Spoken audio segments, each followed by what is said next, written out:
In a time of universal deceit, telling the truth is a revolutionary act. George Orwell. Yeah. This is Blood Politics. The only podcast where we don't talk about politics. We be about politics. And our mission statement is to empower, educate, and encourage everyone to speak out against fascism. Speak out against injustice and fight for freedom and equality for everyone. This is blood politics, and we ain't stopping till they put us in the grave. We ain't gonna be quiet, and we ain't gonna be scared, and we ain't gonna go along with the crowd. This is blood politics. What's up, guys? Gather in. Let's talk some politics. It's about us versus them. This is blood politics. What's happening, guys? What's going on? Welcome back to the channel. Very much appreciate you for joining me here. Thank you for taking the time out of your day. It is 19 May 2026, and it is Tuesday. Once again, thank you so much for joining us here. Hit that like button, subscribe to the channel. Right off the bat, it's a scorcher here today. It is a scorcher. It's about 95 degrees here in the Boston area. Somehow we went straight from winter to summer. Spring is no longer a thing. It's that's in history. That's in the past. If you enjoyed spring at some point in your life, hopefully you can cherish those memories, because it's gone. We go straight from 0 degrees to 100 degrees. We're on the face of the sun now, where we were just in Antarctica. So I don't know. You guys let me know what the hell is going on. Clearly, it's going to be a hot show no matter what. It's both hot outside, and we got some hot things to talk about. What do you say we bring in the chat? Say hi to you guys for making the show possible. We're about 20 away from 20,000 subscribers, guys. 20 away. And I can't thank you guys enough for getting me to this, getting me to this spot. It's been a long, hard road. It's been something like 3 years of doing live streams, obviously even longer, much longer than that, doing, TikToks and videos in general about politics. So again, like I said, we're about 20 away from 20,000. I thought it was going to be difficult for us to get there before midterms.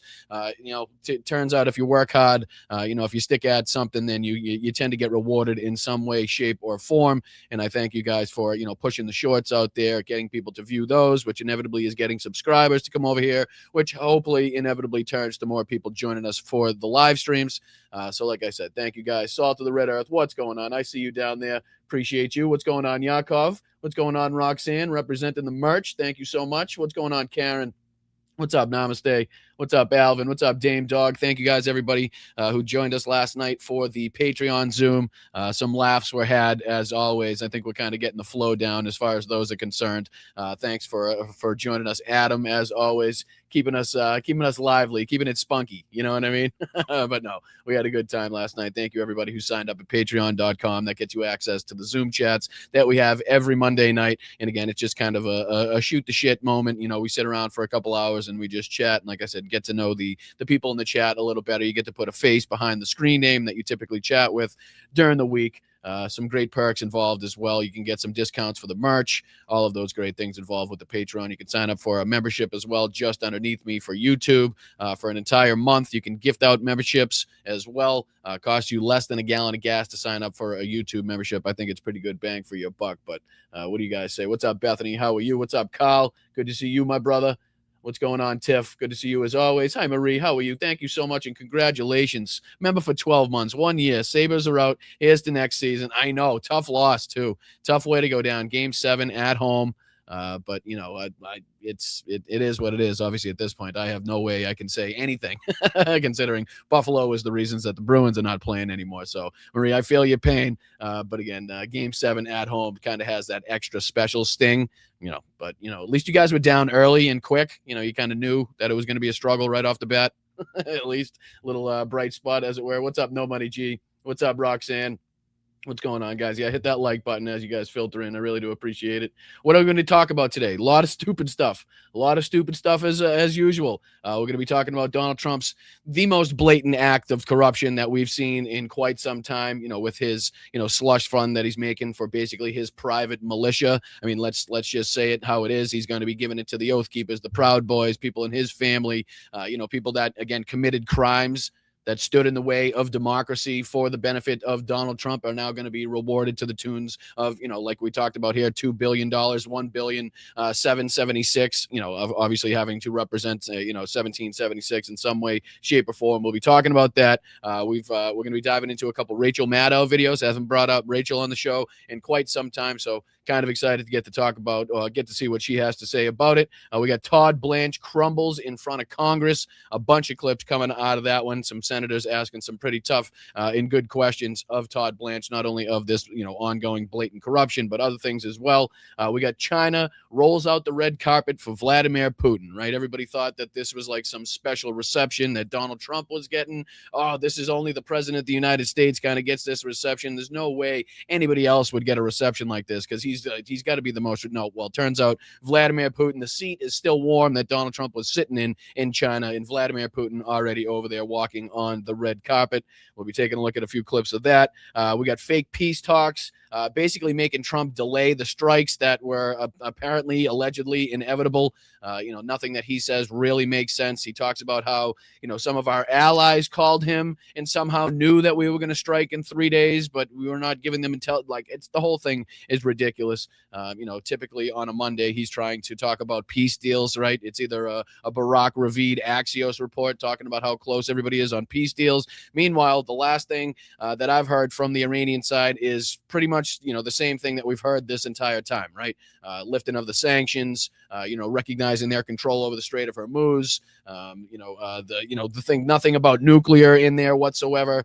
So it doesn't look like any of these talks, if in fact they are taking place, are getting anywhere. But, we all have our skepticism on what talks are actually ongoing, obviously. So we're looking at that. The polls continue to get worse for the GOP. Trump voters and their regret. They're getting more vocal. More and more videos are coming out of the Trump supporters that have voted for him 2 or 3 times, now going out there and telling everybody how much of a fool they feel like. So there's a couple clips, pertaining to that as well. J.D. Vance nearly chokes on his own hypocrisy when he's talking about fraud within the government and the government committing fraud and not doing right by the American people. It's like, what? Open your fucking eyes, dude, right? Like, how you can't possibly be living in a cloud of that much fog where you don't recognize the hypocrisy of the statement that you just made. There's some more Lego videos going after Netanyahu and touching on more of the American struggles that we're facing here. Trump attempts an infomercial for the ballroom. I mean, there's a couple clips we got to check out from that. Just one of the more ridiculous moments that is just, every day here's Groundhog's Day, and it's like a new, most ridiculous moment that we have to talk about. Benny Johnson declaring victory once again in the Iran war, but this time seemingly giving the credit to China. I don't know. It's a weird video. You'll look at it with me. And then we got sabotage in Moscow, actually kind of limited, where allegedly the reports are now that there was some sabotage in Moscow that resulted in the limited air defenses, which helped the Ukrainians in their strike on Moscow. So there was a report on that I wanted to take a look at. And then we got Gerasimov in Russia. In the Russian Ministry of Defense called out on some blatant lies. I believe it was Preston Stewart here has about 5 different lies that the Russian Ministry of Defense and Gerasimov in particular have been called out, not only by, everybody else that's looking at this war, but by people on their own side, by the Russian bloggers that actually have to try to, report on the propaganda, and even they can't justify what's being said by the Ministry of Defense. So ton of that to look into. I really do appreciate you guys for joining me. Make sure you guys hit that like button. And like I said, just to, one more time to kind of reiterate how appreciative I am of you guys. Thank you guys so much for getting us to this point here at Blunt Politics. Like I said, we're only about 20 away. I think about 22, 23 away from 20,000 subscribers, and we're kind of pushing in on 2 million views here, right? I know some people get that within one video, right? But, we're kind of small fries here. We're still working our way up that ladder. We're still trying to, get our way into the business here. So, to be anywhere near 2 million views, to be anywhere near 20,000 subscribers, I am very much, very appreciative of the support that you guys have shown this channel since we've grown. Take a look at this, right? I was taking a look at some of the first lives lives that we did. Let me get the chat out of the way. My apologies. My apologies. But I was looking at some of the oldest lives just to kind of figure out how long we've been doing this, right? This is about 3 years ago. Look at this. It's just me, it's just me with like a forward facing laptop talking about one of Trump's speeches, right? And then it's just a bunch of nonsense here. Somehow I was getting better views then. Don't ask me how, right? One of these, this got 8,000 views, 5.4, 7.4. How is that more than I get now? The production was shit. Everything about it was shit. You know what I mean? We were just figuring out how to do these things. Yet I was drawing in more of an audience then. But, what are we not going to complain? I appreciate you guys for getting us to this position and getting the views that I do get here. So it was it was hilarious to look back on where we started and where we've come. Hopefully you guys can see some of the difference, some of the benefit and kind of the production quality of the show and the things that we go over and stuff like that, sound quality, etc. But I got a kick out of looking at some of the first live streams. What an embarrassment, right? Just cringe. But you know what? It is what it is. I appreciate the growth that we've seen here in this channel. But starting it off today, I did want to touch base on again the most blatant piece of corruption, the most, in your face. I'm a dictator. I'm going to fund my militia and everybody that broke the law for me to try to stay in power. When I got my ass kicked in the last election. And this continues, right? We've talked about the NFTs. We've talked about the sneakers. We've talked about the cologne and the perfume and the crypto scams and everything else. Oh, thank you, Greg. Appreciate you, brother. 24 months, 2 years. Let's go, my man. Your first ones were hilarious. Production, I know. But again, I don't know. Maybe people were just curious. I'm not sure what drew in the crowds on those. But I'm gonna have to try to touch back on something that I was, something that was working back then to hopefully get the views up here on the lives. But I appreciate you, Greg. Congratulations on 2 years as well. What Bob says, we love you, Brian. What said about Hal? We love you, Brian. Best people here and with Hal. I appreciate that, Bob. Thank you so much. Like I said, I'm very, very appreciative of the community that we've built here, the community that you guys have built on top of that. And again, the support that you guys show, whether it's, again, the Venmo up in the corner. I don't drink coffee, but if you want to kick in for a Powerade, a buck or two is all we ask for. We don't try to do too much. We don't try to ask for too much here. We recognize that you guys are spread thin. We are in unstable economic times, and everybody recognizes that. Nobody more than I.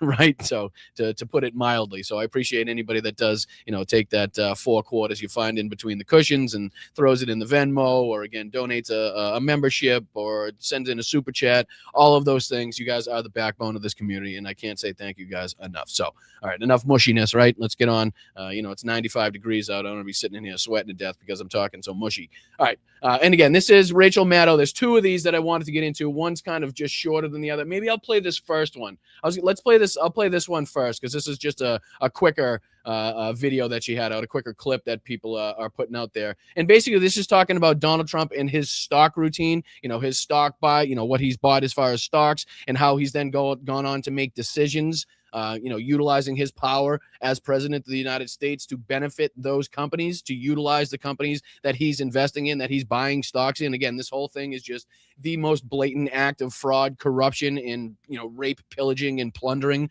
of not only the American taxpayer but the American system in itself while he's the head of it.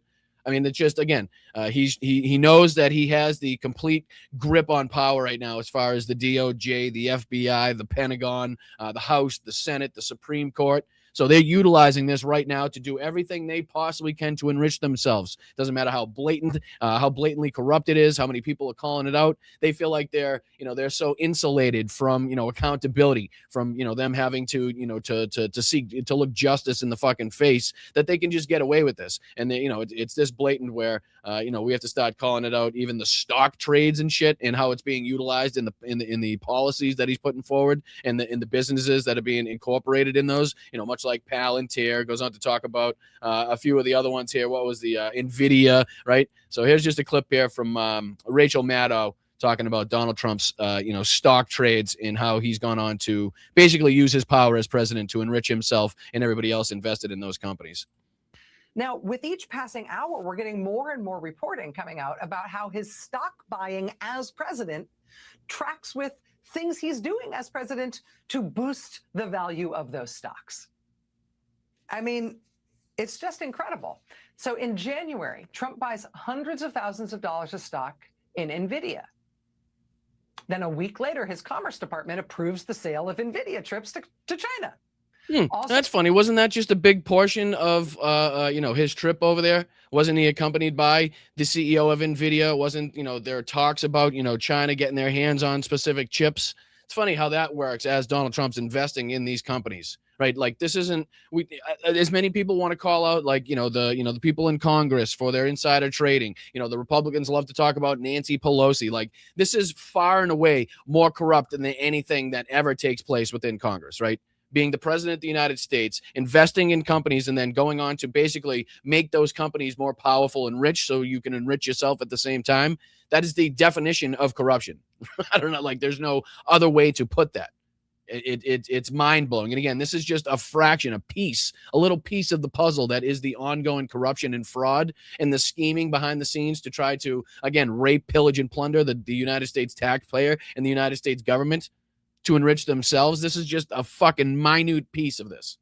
In January, Trump buys between $50,000 and $100,000 worth of stock in AMD, which is another chip maker. 1 week after he buys it, his Commerce Department approves AMD doing business in China as well. Following month, in February, Trump buys millions of dollars worth of stock in Dell Computers, right? Dell Technologies. 9 days after he buys millions of dollars worth of stock in Dell, Trump veers off script in a speech in Georgia to tell the crowd literally, quote, go out and buy a Dell computer. Then in March, he buys up. So again, in a presidential speech, like, trying to, within his presidential duties, going out there and trying to, again, trying to do a commercial for the company that he's directly invested in, right? I mean, does it get any more blatant than this that we're talking about? And you guys get the gist of this as far as, him buying stocks and then going on a week later to, again, automatically approve their sales in China, or, automatically approve, this huge deal between this company that I'm invested in this country that, again, probably shouldn't be working with them. But it goes on here because she talks about, obviously, the most brazen theft that she talks about here in this video, which is the $2 billion slush fund going straight to Donald Trump's militia. Like, there's no other way to put that. It is everybody that broke the law, everybody that, fought and beat a police officer, everybody that was jailed for their crimes on January 6th and was then subsequently pardoned by Donald Trump, right? All those people are now going to get their fucking hand in the cookie jar, a lot of which, have been rearrested for egregious crimes, as you'll hear in some of the clips coming up from some of the questioning of Todd Blanche, talking about who's going to get a piece of this pie, who's going to get to, dip their hands in this. Is it going to be the people that have been, kind of reconvicted for police brutality, for, beating up a cop or for, sexual assault on a minor, perhaps maybe are these people going to get to get the share of the billions and billions of dollars as well? But this is crazy because, again, you're talking about the Oath Keepers, the Proud Boys, all of the people that set up January 6th, anybody that had to do with the fake electors scheme, anybody that, stole information or data, anybody that had to do with the election machines, I'm sure, right? Anybody that had to, pay, a price, rightfully so, because of what they were involved in is now going to get not only reimbursed, but probably enriched as far as this is concerned. But I'm pretty sure there's a historical figure. We know that Donald Trump loves dictators and strongmen, but there's one in the past that we could look directly upon where he did pretty much the same exact thing when he got into power. It's not a dictator or a strongman that's alive any longer. I'm sure you could probably guess which one we're referencing, and we'll bring it up after this clip here from Rachel Maddow, where she goes through again, quote unquote, the biggest presidential corruption scandal in U.S. history. Trump shocks the nation with brazen grab. So again, let's just dive into a few minutes of this, and then we'll detail how this kind of relates to, this other fella in history that, basically used his power and leverage to enrich the people that were doing the dirty deeds, doing the crimes to keep him in power or to get him in power in the first place. So, the blueprint continues, right? I know he's read the book. Unfortunately, that book seems to be Mein Kampf is the only book that Donald Trump seems to have read. Well, the reviews are in, and they're pretty much unanimous. I mean, quote, one of the single most corrupt acts in American history. Quote, corruption unparalleled in American history. Quote, the most brazen theft and abuse of taxpayer dollars by any president in American history. Quote, the largest single act of grand larceny in American history. 5 stars. Most corrupt thing ever. People are grasping for words to adequately describe the unprecedented nature and magnitude of what President Donald Trump is attempting to do right now. And this isn't even about the whole stocks fiasco we just talked about a couple minutes ago, which has also been revealed over the last few days, in which the president appears to have been buying stocks in companies right before he actively took steps as president to boost those companies. Multiple times, millions of dollars. I mean that might be the biggest presidential corruption scandal in American history, were it not for this other thing breaking at the same time about the same U.S. president. And again, this is above and beyond the fact that Don Jr. and Eric have gotten hundreds and hundreds of millions in dollars in Pentagon contracts for companies that they're associated with or financed, right? When they have absolutely no knowledge in the fucking field that they were giving the contract for, because their father is now the president of the United States. And again, all of the other things that we could talk about. So, you know, when you put it in totality, to say that this is the most corrupt administration that we've ever seen, probably in the history of the world, I don't think it's fucking far off. I don't think that's hyperbole anymore to say. I think we have all the facts and figures to justify and to corroborate that statement. This $1.8 billion taxpayer dollars, $1.8 billion in taxpayer funds that Donald Trump is liberating from the U.S. Treasury to pay out to his friends and allies. And again, a lot of people, I think, are calling this a settlement, or is calling this a part of the settlement, when in fact it's really not, right? Donald Trump dropped the lawsuit, and this was basically just a favor given to him by the DOJ in return.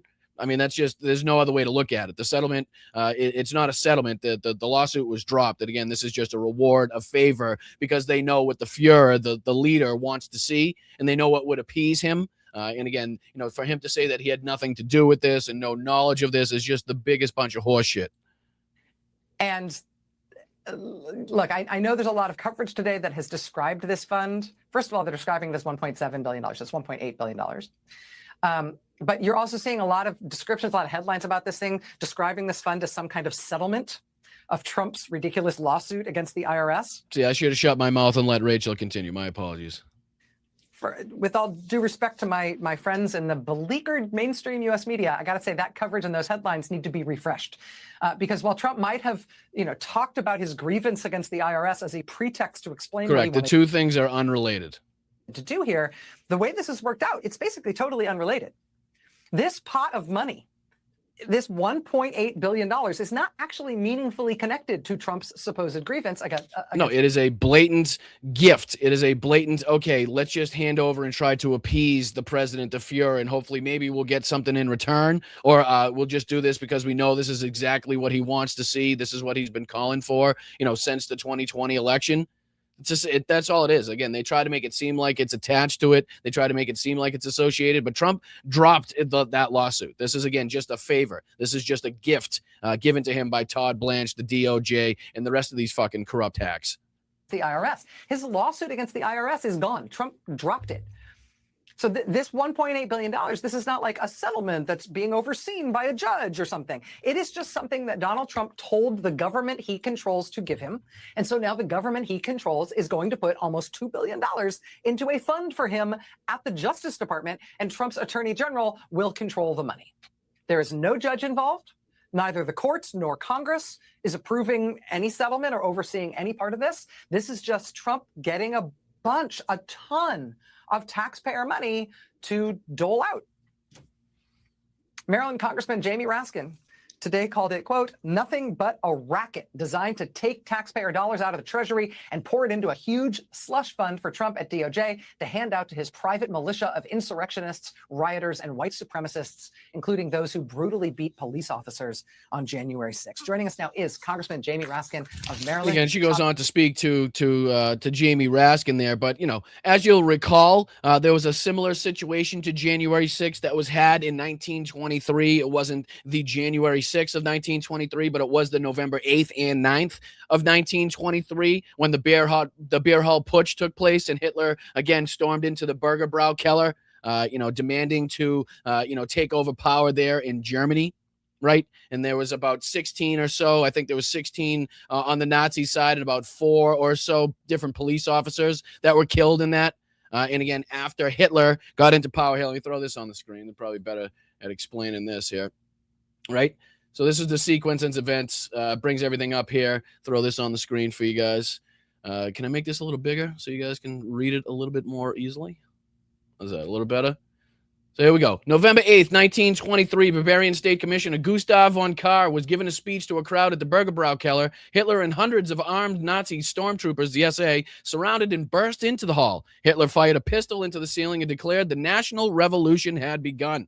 At gunpoint, Hitler forced von Kahr and other top Bavarian officials to pledge allegiance to his new revolutionary government. However, once the leaders were released or escaped the hall later that night, they immediately withdrew their support, their forced support, and ordered a military crackdown. On the morning of November 9th, Hitler and World War I General Erich von Ludendorff, roughly 2,000 Nazis, in a march in the center of Munich. They were met by a blockade at the state police of the Odensplatz, and a deadly gunfight erupted. 16 Nazis and 4 police officers were dead at the end of it. But as you continue here, they talk about the arrest. Hitler fled the scene and with a dislocated shoulder, yada, yada, was arrested 2 days later. But what you really have to take a look at is how he went into enriching the people that were helping him, not only that day, but obviously in other instances before. This goes on to talk about buying the military, the secret Konto 5 slush fund. The German military officer class originally looked down on Hitler as an uneducated political outsider. To ensure their absolute loyalty, Hitler instituted what historians call a vast, secret program of state-sponsored bribery. Sound very familiar to what we're talking about here? To keep people on your side, just in case you might need them again in an upcoming election. It's always good to have your militia well-funded, right? It's always good to have your militia to have, to be happy, to be well-funded, to be well-stocked, right? To always know that they're going to be on your side. And what better way to know that these people are always going to be on your side? They're always going to be there to do the crimes that you need committed at that moment in time. Say it's for an election or to get out of, the war crimes that you've committed, whatever it may be. They'll be in place because they've been funded now by $2 billion fucking dollars. And God knows how much more, considering the crypto funds and who's investing in that and where that fucking money actually really gets to go, right? But this goes on because you'll realize how fucking very similar this is. And it's almost like, Donald Trump read Hitler's playbook. It's almost like he read this one. It's like the one book that he seems to have read was Mein Kampf or some of the writings of Hitler here. But it goes on. Tax-free monthly payouts. Though a secret illegal government bank account known as Konto 5, Hitler funded money, tax-free cash supplements to his top generals and field marshals. These secret payments were often more than double their official salaries. Birthday checks as well. On milestones, birthdays, senior officers routinely received checks directly from Hitler for 250,000 to 500,000 Reichsmarks, millions of dollars in modern currency, I'll have you know. Stolen estates and tax exemptions. Hitler gifted top commanders lavish country estates. These properties were often carved out of land seized from conquered territories or stolen from Jewish families or political enemies. To make the deal even sweeter, Hitler granted these officers lifetime exemptions from paying income tax. He goes on to reward the industrialists, the monopolies and lucrative contracts, right? Prior to 1933, wealthy German tycoons were skeptical of Hitler. However, at famous secret meeting on February 20, 1933, Hitler promised corporate leaders that he would eliminate trade unions, crush the communist movement, and launch a massive military rearmament program. Sound familiar? I rebuilt the military 19 fucking times, right? Starting all the wars that he's done, right? So a rearmament program if they financed his final election campaign, much like Elon Musk has done, much like a lot of these, billionaires have done. They agreed to bail out the Nazi Party. The Adolf Hitler Fund, it also goes on to speak about here. Industrialists set up a fund where corporations voluntarily gave a percentage of their payroll to Hitler. In return, Hitler channeled multi-billion-dollar state manufacturing contracts back to those same companies, right? Such as Krupp Steel, the chemical conglomerate, the IG Farben. We're continuing to talk about who's been investing in the ballroom, who's hanging out with Donald Trump, who's benefiting from Donald Trump's fucking second term, because it sure as fuck ain't the people, but it is the 1%. It is the wealthy billionaire class that is surrounding Donald Trump at Mar-a-Lago, at the White House, whether it's talking about the ballroom or anything else, right? It is the defense contractors that are getting rich off of the wars that Donald Trump has enacted. It is the oil conglomerates that are now making buku dollars because of the rise in oil prices. Those people are seeing fucking benefits, right? Those people are pocketing large sums of money, much like we talked about here. Same fucking idea. You scratch my back, I'll scratch yours. Enrichment of the party lackeys, Aryanization, it talks about. Hitler's closest political henchmen, such as Goering, Himmler, Martin Bormann, were heavily rewarded for executing Hitler's commands. Through a process called Aryanization, the Nazi state legalized and seized thousands of Jewish-owned state department stores, factories, banks, and art collections. Instead of merely keeping these in state treasury, Hitler allowed his top ministers and regional party leaders, the Gauleiters, to buy these highly profitable enterprises for fractions of their actual worth or simply claim them as personal property.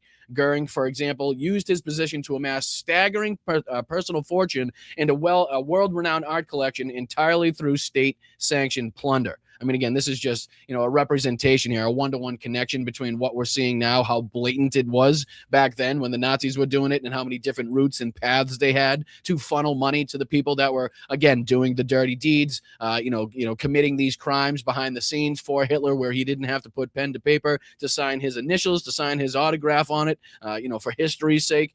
So this is the way where he could keep the generals on his side, he could keep the corporations on his side, and that's exactly what we're seeing now from this administration here. No different when you put $2 billion into a fund that's going to go to the same people, again, that were put in prison for the crimes they committed on Donald Trump's behalf. Then we have a huge, serious fucking problem, especially when Congress doesn't get a say in it. There's no judge involved, and there's going to be some like phantom committee that gets to decide who the fuck gets this money, right? So I don't know. This is probably, I know this might be out of order from when I had this set up, but this probably may be a good time to dive into a couple of these Todd Blanche clips here, because he gets questioned on this pretty specifically. But, there's a few of these that we have to dive through. I don't know if they're in any particular order. I just figured we'd kind of skim through a few of these. I know he is questioned on this pretty directly here.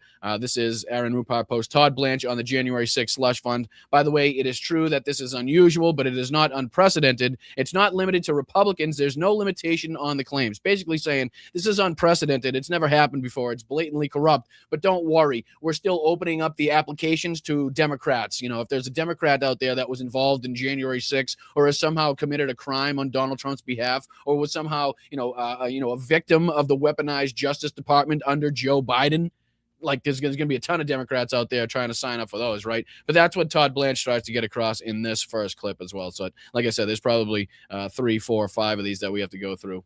So what we've done with this fund, and by the way, it is true that this is unusual. That is true.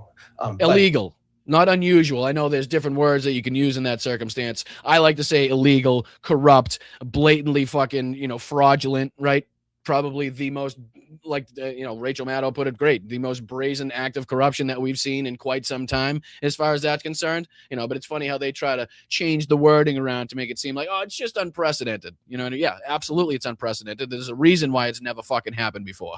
It is not unprecedented, and it was done to address something that had never happened again either. So there is an unprecedented nature of what we did yesterday in response to years and years of weaponization. Just to correct a few things, Senator, it's not limited to Republicans. It's not limited to Biden. It was. It's not limited to the Biden weaponization. It's not limited to in any way, scope, or form to January 6th. Well, that's not what Donald Trump says, right? That's not what his rhetoric is stating. That's not what he relates this slush fund to, right? He relates it directly to the 2020 election. He relates it directly to the people that were in prison for their crimes. He relates it directly for, whatever they had to spend for their lawyers and whatever they were forced to pay up as far as, paying forth their dues on what crimes they committed. That's exactly what he says. That's only what he relates this to. So the fact that Todd Blanche now sitting in front of Congress to make it seem like it has nothing to do with that is, again, not backed up by what his dear Fuhrer, what his dear leader says in the background or in front of cameras. To Jack Smith, there's no limitation on the claims. So, and the other thing we've done, just to finish up in comparison to what was done previously, is we intend to appoint 5 commissioners. Awesome. 5 commissioners appointed by Trump sycophants that will definitely do the bidding of Donald Trump and just hand out the money to the people that Donald Trump says anyway. I mean, again, all of this bullshit rigmarole in these like processes they're trying to put in place doesn't make this any less corrupt, right? Doesn't make this any less blatant. Here he goes on to be questioned by Senator Van Hollen. Will individuals who assaulted Capitol police officers be eligible for this fund? You get to see here this back and forth exchange between Senator Van Hollen and Todd Blanche. Mr. Attorney General, this is an outrageous, unprecedented slush fund that you set up. Simple question. Will individuals who assaulted Capitol Hill police officers be eligible for this fund? Well, as it makes plain, Will they anybody be is just let me know if they're eligible for the fund. as was made plain yesterday, anybody in this country is eligible to apply if they believe they were victim weaponization. Mr. Attorney General, let me ask you this. Are there going to be rules that say that if you've assaulted a Capitol Hill police officer or committed a violent crime, you will not be eligible? Why not make that a rule? I expect that because I'm not one of the commissioners setting up the rules. I expect you're appointing that there will be 4 of the rules 5 set up. members, aren't you, Mr. Attorney General? Pardon me? You're appointing 4 of the 5 members. I am appointing You can all 5 certainly members. set up the rules. I would hope you would make a rule that anyone convicted of assaulting a police officer of violent crime is simply not eligible. They should not apply. And you can guarantee that that will not be a stipulation. And even if it does become a stipulation, it will not be followed by, by the letter of the law by any stretch of the imagination. Here's another one. Let me see here. This one goes, this is the one where he talks about an individual that was part of Donald Trump went on to molest 2 children. And then he tried to buy their silence because of the money he was set to receive from this slush fund. Right. Think about how sick and egregious this is. And this is just one of the examples of these January 6ers that was pardoned that went on to commit, further crime, whether it was rape, murder, drunk driving, doesn't matter, domestic abuse, whatever it was. I'm sure there's a fucking long list that we could bring up as far as people that were pardoned that went on to, again, find themselves in prison for one reason or another. But this is one of the more sick things. And good on Senator Van Hollen for bringing this up and putting it like this, for making everybody, realize just who's going to be involved in getting the funds for this. So again, you get to see Todd Blanche kind of squirm in front of Congress when he's asked, is this person going to be eligible for this fund? This person that went on to molest 2 children after being pardoned by Donald Trump, after being convicted for his crimes on January 6th. Is this guy going to get to dip his fingers in there? Because he sure seems like he's going to get it. That's what he was telling the kids there. He was ready to buy out the children, basically saying that he was going to get, he's set to receive all this money from Donald Trump's fund that he's setting up for all the people that helped commit crimes on his behalf. So here it is, Todd Blanche sweating in front of Congress. Let me go back to this slush fund, because there's also an individual who, after being pardoned by the president, went on to molest 2 children. And that person actually tried to buy the silence of these children by saying that he would pay them some of the funds that he was hoping to get from your slush fund. Can you commit to making the rules so that that person is not eligible for a payout under this fund? Well, you're obviously lying in your question, because there's no way that this person committed to that. The slush fund, as you call it, which is not, didn't exist. I'm sure. So, okay, right off the bat, let's recognize what he has a problem with. Like what he's taking grievance with there was the fact that, this guy had not, basically the use of slush fund in that regard. So he's mad, not at the fact, and he doesn't stipulate that, yes, obviously that rule will be made that anybody, involved in that egregious crimes or anybody that went on to commit more crimes or any other stipulation that you could put in place to say that people that were responsible for crimes on January 6th won't be a part of this. That's not what he stipulates. He's more mad at the framing of the question and the fact that he said slush fund when apparently, it wasn't even recognized as a slush fund yet. I don't think that's really the point of this matter. It's a slush fund now, regardless of what he referred to it as before, is fucking irrelevant. Right. The point is that he knew it was going to be something that he could fucking benefit from, and he tried to use that in fucking benefit to his crimes. Right. So basically, he's using your fund to help commit crimes and keep the people quiet. And that's the type of people that are going to be involved in, again, dipping their hands in this fucking slush fund of $2 billion. Let's not fucking get past that. $2 billion, right? As we continue to talk about the money spent in Iran, as we continue to talk about what you guys and everybody else in this country is paying as far as gas prices, energy prices, grocery prices, the whole 9 yards, right? And the fact that we continue to talk about how it could only get worse, or it has the ability to get much, much worse than we've already seen. All of that is irrelevant, basically. Now we're talking about $2 billion more just sat aside for Donald Trump's militia, for anybody that, again, went on to commit crimes on his behalf, anybody that was put in prison and subsequently pardoned, and then went on to commit even more egregious crimes in a lot of fucking instances. Those same people are going to get, to have their hands in this if it has anything, if Todd Blanche has any say in the matter. But I can commit. Mr. Attorney General, don't ever do that again. I am reporting what again? What he said. He said on the expectation that he hoped to get some of the funds from a payout. He's been From hearing the, what you we've all said been from the hearing. slush fund, Senator, and that didn't exist when he said that. This is the fund that the president and all of you have been telegraphing all along that you're going to use to help the president's friends. And again, he's 100% right, because it is not the first time that was brought up. It's not the first time that these people have kind of been made aware of the ability or the possibility that they may be like reimbursed for their crimes. So again, now going out there and using that to help them, further go commit more crimes. And then here's one from Senator Coons as well. You commit to making reports fully public so Americans know who is getting taxpayer dollars out of this settlement. And then Todd Blanche goes on to say there are privacy laws that may prevent some of the information from being made fully public. So again, not going to be transparent. You'll never actually know who's getting money and how much money they got because of these phantom, laws that are in place, or Todd Blanche is going to put in place to make sure that nobody can see the correct information on who's getting the money, where it goes, and what crimes they've committed in the past. But here's his answer to this. Your announcement said that the fund will send you quarterly reports. Will you commit to making these reports fully public so Americans know who's getting taxpayer dollars out of the settlement fund? This says they'll be confidential. This is Section 4, Part E of the settlement agreement. The reason why I want to be careful in my answer is because there's obviously laws that exist around privacy that may prevent some of the information that the commission takes in from being fully public. Beyond that, again, already setting the table for no, you're not going to get all the information to let you know who's getting this money, why they're getting the money, and how much money they're actually getting. Here's another one where Senator Coons asked him, will you commit that none of the president's family will receive a direct payout? And obviously, Todd Blanche has a yes, followed by a but. So again, let's see what bullshit he has to spew in this one. Again, questioned if the president's family is going to receive a direct payout from this fund. Here, President Trump is the first president to sue his own government and then direct his chosen acting attorney general to reach this kind of settlement. Will you commit that none of President Trump's family will receive a direct payout from this fund?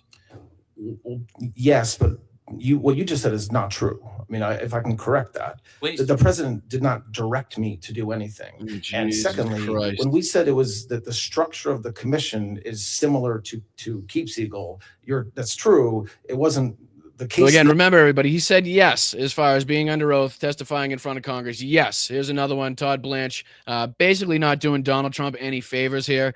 He's talking to Senator Coons and basically states that Donald Trump has been indicted about 8 times, right? I don't think it's something that Donald Trump necessarily wants to hear recited to, in front of cameras, in front of Congress here. But Todd Blanche, again, throwing Donald Trump under the bus when speaking to Senator Coons here as well.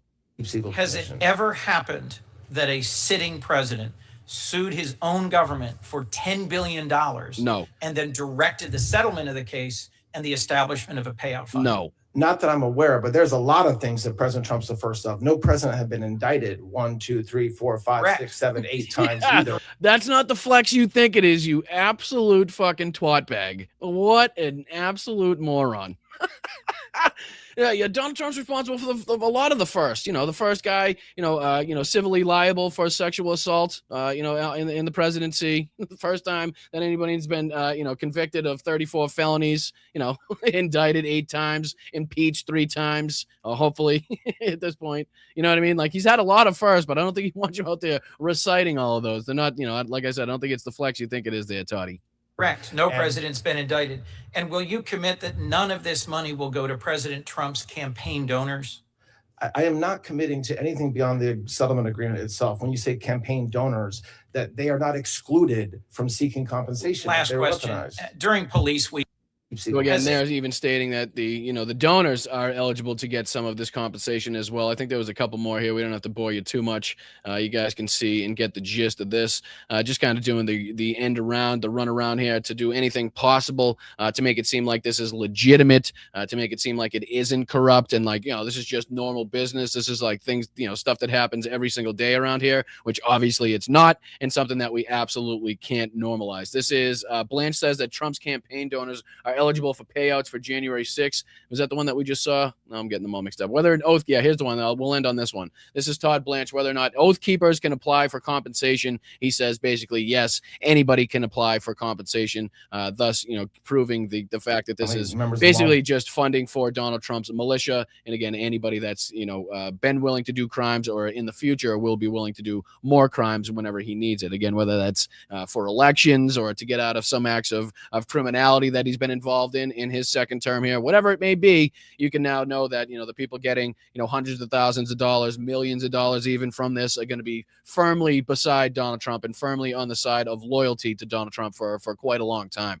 So here's Todd Blanche's answer here. During Police Week, I heard from a number of law enforcement friends who found it appalling that there was the possibility that folks like the Oath Keepers, the Proud Boys who had assaulted Capitol police officers could receive multi-million-dollar payouts from this fund. Will you commit that no one who has been convicted of assaulting a police officer will receive a payout from this fund? So I share the concerns that apparently members of the law enforcement gave to you last week, although none of this was announced last week, so that's surprising. But they had heard rumors there would be a settlement fund. Okay, but anybody can apply. The commission will set. The commissioners will set rules. I'm sure. That's not for me. Again, the commission. He tries to make it seem like he has some detachment. Like there's some like separation between him and this committee. Like he has no responsibility. He's the one picking the fucking committee. He's the one picking the goddamn committee. If he wants to set the rules, he can set the rules. If he wants to stipulate that nobody that beat the shit out of a fucking cop on January 6th is going to get money from this, he can go ahead and stipulate that nobody that beat the shit out of a cop on January 6th is going to get fucking money from this, right? If he wanted to say that no white nationalist organizations are going to be able to get money from this, they need not even fucking apply for this, he could say that. That's not what he's saying here. Basically, everybody's fucking eligible, and it's going to be up to these fucking 4 or 5 people that I established to be on this committee to determine who gets what. Sorry, there's some tax loopholes that I'm sorry will not allow us to release all of the information that you guys want to see as far as who's getting this money. Right. So this is the blatant acts of corruption and exactly what takes place when you have your former personal attorney as the acting head of the DOJ now. That's exactly what takes place here. That's why they're acting in the way they are. The same thing with Kash Patel, Pam Bondi when she was in place, Pete Hegseth. Right. They owe basically everything to this asshole Donald Trump, which is why he knows he can lean on them so heavily to do his bidding. That's why, Pam Bondi looked like such a fool in multiple instances. She had no problem with that because it was all for the fucking dear leader. It was all for the Fuhrer himself. How many times has Kash Patel looked like a fucking moron? How many times has Pete Hegseth looked like a moron? How many times has Todd Blanche had to look like a moron on behalf, for the benefit of Donald Trump? And they continue to do it. They'll continue to do it because they continue to profit from it, whether it's proximity of power or just enrichment of their bank accounts in general. They all find a way to make it relevant and to make it worth it. Here's another one here to kind of show you that it's kind of having an effect. We've known this effect was taking place for quite some time now, but more and more, even independents now recognizing that Donald Trump is directly responsible for their life being worse off. Right, for them having more economic hardship in their life. It is directly responsible. It goes directly back to Donald Trump and his decisions that he's making. Here's just a really quick 1-minute segment here from Harry Enton on CNN detailing some of these, the polling numbers coming out from independents. And then I believe here, as we go down, there's a phone call from a Trump supporter. And I think there's a couple videos here from a couple Trump supporters as well. Yeah, there's this compilation we'll take a look at from people that are now, smelling the roses, waking up and seeing the light at how bad they've been lied to and propagandized. But let's just start right here with this quick Harry Enton video detailing Trump's will is making you financially worse off. And this is talking about independence as well. So let's see what this details here. I mean, look at that drop, a 30-point drop in a couple of years. And if you think 14% is low. Yeah, if you think 14% is low, how low can you go? Well, how about this? Okay, Trump Willer is making you financially worse off, better off among independents. Look at this. The better off now is just 8 It's just 8. When you can count on your hands, you know the number is low. Just 8% say that Trump is. So in case anybody's just listening on the screen, it says Trump is making you financially worse off, and this is among independents. And it says as of October 2024, the amount of people that said that they were worse off because of Donald Trump's basically his policies was 38%, comparative to now is 64% of the independents that were polled now say that Donald Trump is directly responsible for making them financially worse off. Better off in October 2024, it was at 40%. Now it is at 8% here in 2026. So you can see the amount of people that are now waking up and, again, like I said, smelling the roses and seeing who's directly responsible for, again, what they're paying at the pump, what you're paying at the grocery store, what you're paying for everything in general right now. Them financially better off among independents, way down from the 40% who said that back in October of 2024, when the better off was outrunning the worse off at 38%. Look at that 38%, again, up like a rocket. I feel like I'm at NASA. Look at this. 64% of independents now say that Trump is making them financially worse off. These are numbers we've seen among independents over and over and over again. They have turned against Trump, and now about two-thirds. I mean, these independent numbers are staggering. I mean, 8% is not zero. No, but it's closer to zero than it is to 50. That's exactly right. When you're closer to 0% than you are to 50% as a politician. So again, you can see why the GOP is now resigned to cheating, to redistricting, and again eliminating the will of the people, eliminating the vote of the people, to try to cheat, to try to mitigate either the losses they're definitely going to see in the midterm elections, or to again cheat outright and to do it as much as humanly possible, where they can actually benefit from the midterm elections, regardless of what the sentiment of the the population is, what the citizenry are saying out there. There's a couple of these videos. This was posted by Molly Plufkins May 17th here a couple days ago, and it says a 3-time Trump voter says, quote, "It's hard for me to say this, but I think if I can open up about it in public, I might be able to help others. I regret my support for Trump." And he goes on here. I just figured this would be kind of interesting to listen to. These people now seemingly coming out, getting their head out of the clouds all of a sudden here in 2026. So here's another one of them. I think the call, like they're saying here, is from Hawaii. Hang 10. Hard for me to say this, but I think if I can open up about it in public, that it might help others. I wanted to believe Trump was the real deal for a long time, even though I had doubts because I knew enough about his business history to think otherwise. But now I regret my support for him, and I should have known better. He's making it plain as day. He's a con man, a liar, doesn't keep his promises. He's in office all for himself, and he doesn't even try to hide his corruption anymore. So unless you get all your information from what I call the right-wing propaganda for profit, disinformation, media, industrial complex, he's the worst president we've ever had, and he's the most corrupt president we've ever had. I know it's hard. It took me a while to be able to say that. Very difficult when you commit yourself to believing in somebody. So again, that caller coming in from Hawaii, it's about a 3-minute call, but you kind of get the idea of what he's talking about here. Here's another one. This is posted May 15th, so a few days ago. It says, "I apologize to all of America. I was a diehard Republican. I cannot believe I drank the Kool-Aid of Donald J. Trump. The man is ruining the Constitution of the United States." And if I remember correctly, this one seems to have more of a Southern draw on it, somebody from seemingly somewhere Southern in the United States here. So here's another call of somebody that was a Trump supporter for quite some time, seemingly, and is now somehow getting their head out of the fog here in 2026 because of, again, the economic hardship that has now been placed upon them by the second Trump administration.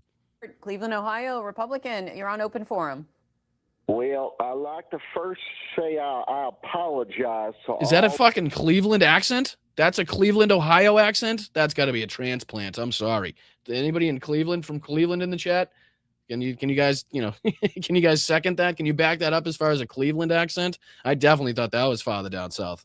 All of America and all of Americans. I was a diehard Republican. I cannot believe I drank the Kool-Aid, okay? I am guilty. I drank the Kool-Aid of Donald J. Trump. In fact, I don't even know why we keep saying Donald J. Trump.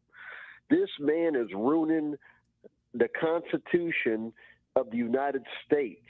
What's going on in these southern states, Louisiana and Virginia, South Carolina, Georgia, Alabama. They're taking away the vote from the black man, the fight from the black people that are part of our country. They're stealing their vote. They're making it null and mean nothing. And we need to, I don't know what we need to do, but I'm not going to vote for Donald Trump. I know that this country, if you see... Well, again, he's obviously clearly not educated enough to realize that there's no ability that he has anymore to vote for Donald Trump again. But I understand the gist of what he was saying. And I think there was one more compilation here. Yeah, there was this kind of compilation. There's a lot of these videos going around. Here's just a few of them put together of people that are flooding to TikTok, Instagram, Facebook, different places to kind of, to basically throw out the fact that they've been lied to kind of, switch up their support. And this was just kind of a quick 1-minute compilation of some of the people that are taken to social media to throw away their support for MAGA, throw away their support for Donald Trump after, again, being caught up in the lies, the propaganda for so long. Here we go. I'm in 2 weeks. I'm done. You want to talk about regretting your vote? I never thought I'd say that, but I regret my vote. I voted for Trump. I voted for Trump, and I regret it now. As a Hispanic, I voted for Donald J. Trump. Dude, I regret it so much, man. I am regretting my vote for Donald Trump. I voted for Donald Trump, and now I regret it. A lot of people who were like me voted for Trump and have to account for that. I regret voting for Trump. So deeply regret my vote for Donald Trump. I regret voting for Trump. I was a dumbass, voted for Trump. It was the worst decision I ever made. I've seen the light, and I got out of MAGA. A lot of us there have seen the light. We have deep regrets. I feel guilty because I voted for Trump twice. I feel very guilty because I feel responsible. That's why he's still running. I was with Trump for 9 straight years. I'm disappointed. I'm very disappointed in Trump right now. So again, that's just kind of a fraction of some of the videos being put out there on social media, and I'm sure there's probably a few of those that are actors or whatnot. But the amount of them that are going around, I'm sure a bunch of those are the real deal of people kind of again seeing the light, as one of the ladies said, and now all of a sudden in 2026 recognizing how many lies they've been told. Again, I have really zero empathy, sympathy, compassion for people that didn't see again the 34 felonies, January 6th, grabbing women by the crotch when they didn't give consent, having sex with a porn star 5 months after giving his wife gave birth to his son. I mean, all of those things, if they weren't too much, if that wasn't a fucking bridge too far for you guys, then sorry, I'm sorry that you find yourself in the position now, but it's just, again, for me to have empathy, sympathy, or compassion for that, it's going to be difficult for me to find. But let's get into some of the nonsense and the craziness going on surrounding what could possibly transpire and what's going to take place here with the war in Iran. Obviously Donald Trump came out on Truth Social to put this out there and to announce his ceasefire of a ceasefire of a ceasefire, his postponement of an action that wasn't even announced or possibly wasn't even going to take place in the first place. But he goes on here to say that he was asked by the Emir Qatar, Tamim bin Hamad Al Thani, the Crown Prince of Saudi Arabia, Mohammed bin Salman Al Saud, and the President of the United Arab Emirates, Mohammed bin Saeed Al Nahyan, to hold off our planned military attack of the Islamic Republic of Iran, which was scheduled for tomorrow. We had that scheduled. We had that penciled in for tomorrow. But, since the negotiations are all of a sudden going so well, right? Haven't gone well did you guys realize that we've now been involved in the ceasefire, the so-called ceasefire aspect of this war, the same amount of time that we were involved in the hot portion of the war where the bombs and the missiles and the drones were getting fired, right? It's kind of hard to recognize considering all the not so fucking craziness that we've been through. But I think it's about 40 and 40 at this point, 40 days of a hot war. And now we've seen around 40, 41 days of this so-called ceasefire portion of this. But this is what he's talking about. This is like the Monday announcement. Every single day it's Barack Ravid saying that the deal's right around the corner. It's Donald Trump saying, oh, we were going to bomb the shit out of them, but thank God somebody called me at the last second, told me that we're just on the cusp of a deal. So I figured I'd say, all right, I'll give you 3 days. But he goes on to say here that in serious negotiations are now taking place and that in their opinion, as great leaders and allies, a deal will be made, which will be very acceptable to the United States of America, as well as countries in the Middle East and beyond. This deal will include, importantly, no nuclear weapons for Iran. Again, the last deal that I saw put in by the Iranians that was put out there on, and reported on in social media and news outlets had absolutely no concessions whatsoever. that the United States was looking for. Didn't mention the nuclear weapons.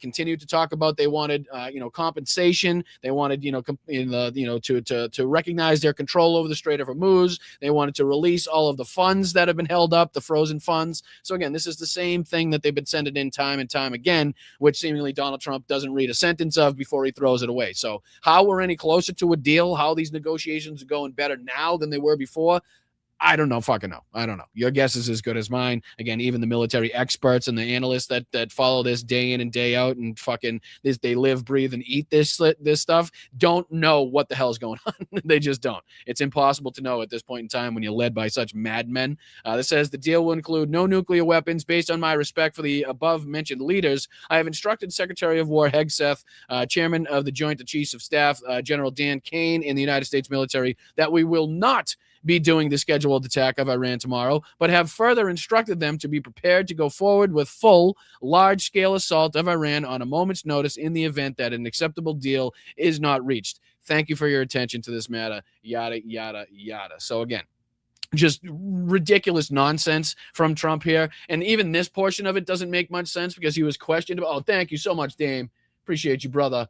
That's awesome. Thank you so much for the 5 gifted. 5 unbelievable members of the chat right there getting a gifted membership for a month. Thanks to Dame. W Dame in the chat. W everybody's that's been contributing in the chat today. Very much appreciated. There's Venmo up in the corner. A buck or two, guys. That's all we ask for. A buck or two really goes a long way in helping the channel. Just think if everybody in the chat right now would kick in a buck or two, what we could do for the channel right now. But yeah, thank you, Dame. Much appreciated. And this is, again, where he's asked about this. And this makes absolutely no sense because he said he was contacted by the allies, whether it was Bahrain, Qatar, UAE, right? And they wanted him to stop the attack in 3 days' time. How the hell did they know that that was going to take place, right? And the fact and the way he puts it doesn't make any sense either. So check this clip out. There's only a minute 37 here, and we'll have more comments to talk about this fucking schmuck, this billionaire cocksucker in the background here, Mark Cuban, who disgusts me now. Let's see here. This is Trump again being questioned about his delay on the attack of Iran. Listen to his answer here. Can you speak a little bit about your post on Truth Social on Iran and what was the decision that why you didn't attack him? Well, other countries have come to what me. was your decision on why you didn't attack Iran is the question. And they've said we were getting ready to do a very major attack tomorrow. I put it off for a little while, hopefully maybe forever, but possibly for a little while, because we've had very big discussions with Iran. And absolutely. What discussion? To begin with, he doesn't even know who he's talking to. He says it time and time again. He doesn't know who he's talking to. He doesn't know who the leadership is. They've taken out the first, second, and third fucking grade, right? He says it all the time. He doesn't know who they're talking with. They haven't had direct communications. What happens is Donald Trump in the United States sends something over to the Pakistani medias who then relay that to the Iranians. The Iranians, if they have something to send back, they send it over to the Pakistani medias, which send it over to, it's not like they're having direct communications in this regard. So for him to say like all of these peace talks have gone so far in the last 24, 48 hours, it's just horseshit. It's the same thing. The Iranians are saying the same thing. They're still acting the same way. They still fucking seem like they have total control over the situation as far as the Strait of Hormuz is control. They still is concerned. They still have the ability, it seems like, to withstand, the blockade for much longer than they suspect. The United States will be able to hold out with the gas prices and oil prices increasing the way they are, energy prices, grocery prices increasing the way they are. What they amount to, I was asked by Saudi Arabia, Qatar, UAE, and some others if we could put it off for 2 or 3 days, a short period of time, because they think that they are getting very close to making a deal. And if we can do that where there's no nuclear weapon going into the hands of Iran, I think, and if they're satisfied, we will be probably satisfied also. And it's just not on the table. It's just not on the table. It's not part of the deal. Anything that I've seen so far coming from the Iranian side has stipulated in anything. They've talked about how, they'll end they want to end the war. They want to see, again, the removal of hostile forces in the territory. And then they'll maybe possibly at some point agree to talk about the nuclear aspect further on down the line. That's just not what the deal that the United States or Donald Trump seems like he's going to sign. So it's like, where are we in this position, right? Same place we always have been. Somebody saying that there's a deal around the corner, thus us looking at what the two sides are saying and saying, well, there's absolutely no deal looking like it's going to get signed here, by any stretch of the imagination. So where does that leave us? And then we just continue to see this kind of kicking the can down the road. Informed Israel. We've informed other people in the Middle East that have been involved with us. And, it's a very positive development, but we'll see whether or not it amounts to anything. We've had periods of time where we thought pretty much getting close to making a deal, and didn't work out. But this is a little bit different. Now, we're ready going tomorrow, very big, and not something I wanted to do, but we have no choice because we cannot. Are we supposed to believe that he announced this to all of the Gulf nations, all of the allies in the region, that we were going to attack in 3 days, and they decided to get together and call him and be like, "Oh, can you hold off on that attack? I know. Can you just give us an extra 3 days? Because we're really close to having a deal signed here. We can feel it. We can feel it in our bones, in our soul. There's a deal coming." I know both sides have said the same thing for the last at least 3 or 4 weeks, and nothing has really changed. But we're really close to having a deal here. That Iran have a nuclear weapon. Yeah. So again, just a word on this fucking asshole here. What would it take? How much money would it take you guys to stand up there with the Epstein class, right? To stand up there with somebody who's been found civilly liable for a sexual assault against E. Jean Carroll, somebody that was supposed to be a supporter of Kamala Harris, right? In Mark Cuban up here. Now he's sitting up there stumping for fucking Donald Trump and his Trump RX shit, his little grift that he's got going on here with Amazon and Jeff Bezos, right? And his ploy, well, everybody wants to see lower fucking drug. Of course, everybody wants to see lower drug prices, but as fuck all what this does, I'll be goddamned if that's what Trump RX does. That's a fucking sideshow in and of itself. A bunch of horse shit. Click on a bunch of links, take you right to Amazon, right? A lot of these things are already in effect. A lot of these things exist. This is just a copycat to funnel money to his fucking donors, to the people that are associated with him. And you got this fucking bastard up there simping for him. Oh, thank you, Mr. Prez. Thank you, Mr. Prez. You shut the fuck up, you billionaires. Eat the rich. How about that? I'm sick of these fucking people, right? All they care about is their corporations. All they care about is their fucking tax benefit. All they care is how much they can fucking enrich themselves, right? These pieces of shit. At the end of the day, they all the fucking same. And I can't stand it. And there was another one here, I think they just wanted to play this because this lays it out there even further, where you're at the fucking White House, right? You're sitting up there with the Epstein class. You're sitting up there with the fucking pedophile in chief, right? You're sitting up there with the guy, like I said, found liable for sexual assault against E. Jean Carroll, 34 felony convictions. The guy that said he could grab women by the pussy without consent. That motherfucker. You're standing up there on that stage talking about his fucking scam that he's profiting from probably as he's president of the United States. And somehow we're supposed to be like, okay, don't worry about it. Let's not give the guy shit now. And the fact that you're going to come out here and when asked about your fucking political beliefs and what you're doing there, you're going to say, oh, I'm not going to talk about my politics. You're at the fucking White House, you joker. You stand next to the fucking pedophile in chief. Sorry, the fact that you don't want to talk about politics went off. That fucking left the chat the second you step foot in that fucking White House grounds. So here he is, Mark Cuban. Real quick clip, only about 5 seconds here, where he's asked, do you regret supporting former Vice President Kamala Harris? And he goes on to say, I'm not talking about my politics. Instead of saying, of course not, I don't. Why the fuck would I regret supporting her? It's clearly the better choice. We wouldn't be in nearly the position that we're in right now by any stretch of the imagination. Would be fucking 10 times, 100 times, 1,000 times better off if the country had just voted in, a black woman as president instead of going for this fucking orange piece of shit again. Why? Like, is that difficult to say? Would that be that difficult for you to say, to stand up to your beliefs? But no, here's Mark Cuban saying, no, he doesn't want to talk about politics. Do you regret supporting former Vice President? I'm not going into my politics at all. Yeah. Don't ask me about politics as I'm standing on the White House grounds with the most fucking unpopular president that we've ever seen, the most corrupt president we've ever seen. But please don't ask me about my politics. Eat, tax, eat the rich. All of it at the same time. All of it. Fuck them. Sick of it. Done with them.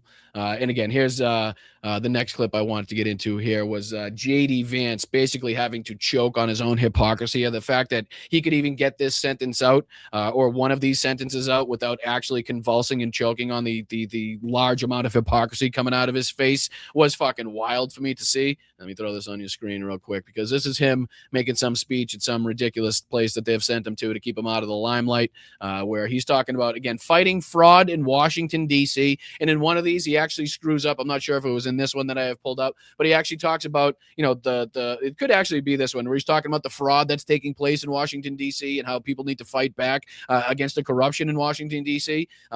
Quite clearly talking about him, his own party, and his leader right now, like word for word, there's no other way for you guys to represent that. Like, he's talking about fraud in Washington. The first thought would be, okay, Donald Trump, right? But no, he doesn't seem to recognize that. Here's J.D. Vance, again, throwing his main leader, his Führer, under the bus and not recognizing the hypocrisy coming out of his fat, chunky face. Fighting fraud in Washington, D.C., it's a little bit like fishing in a barrel with a nuclear weapon.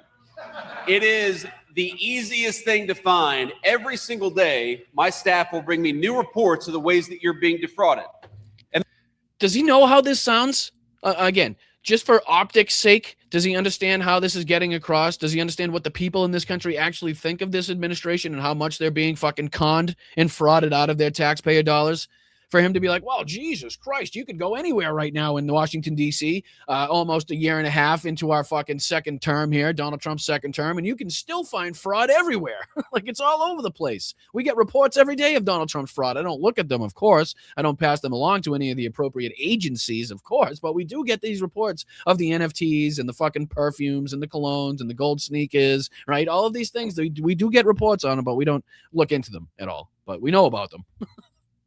And there are all look, there's a simple principle that I have, which is if you are committing fraud against the American people, you ought to go to prison. Why the fuck is Donald Trump not in prison?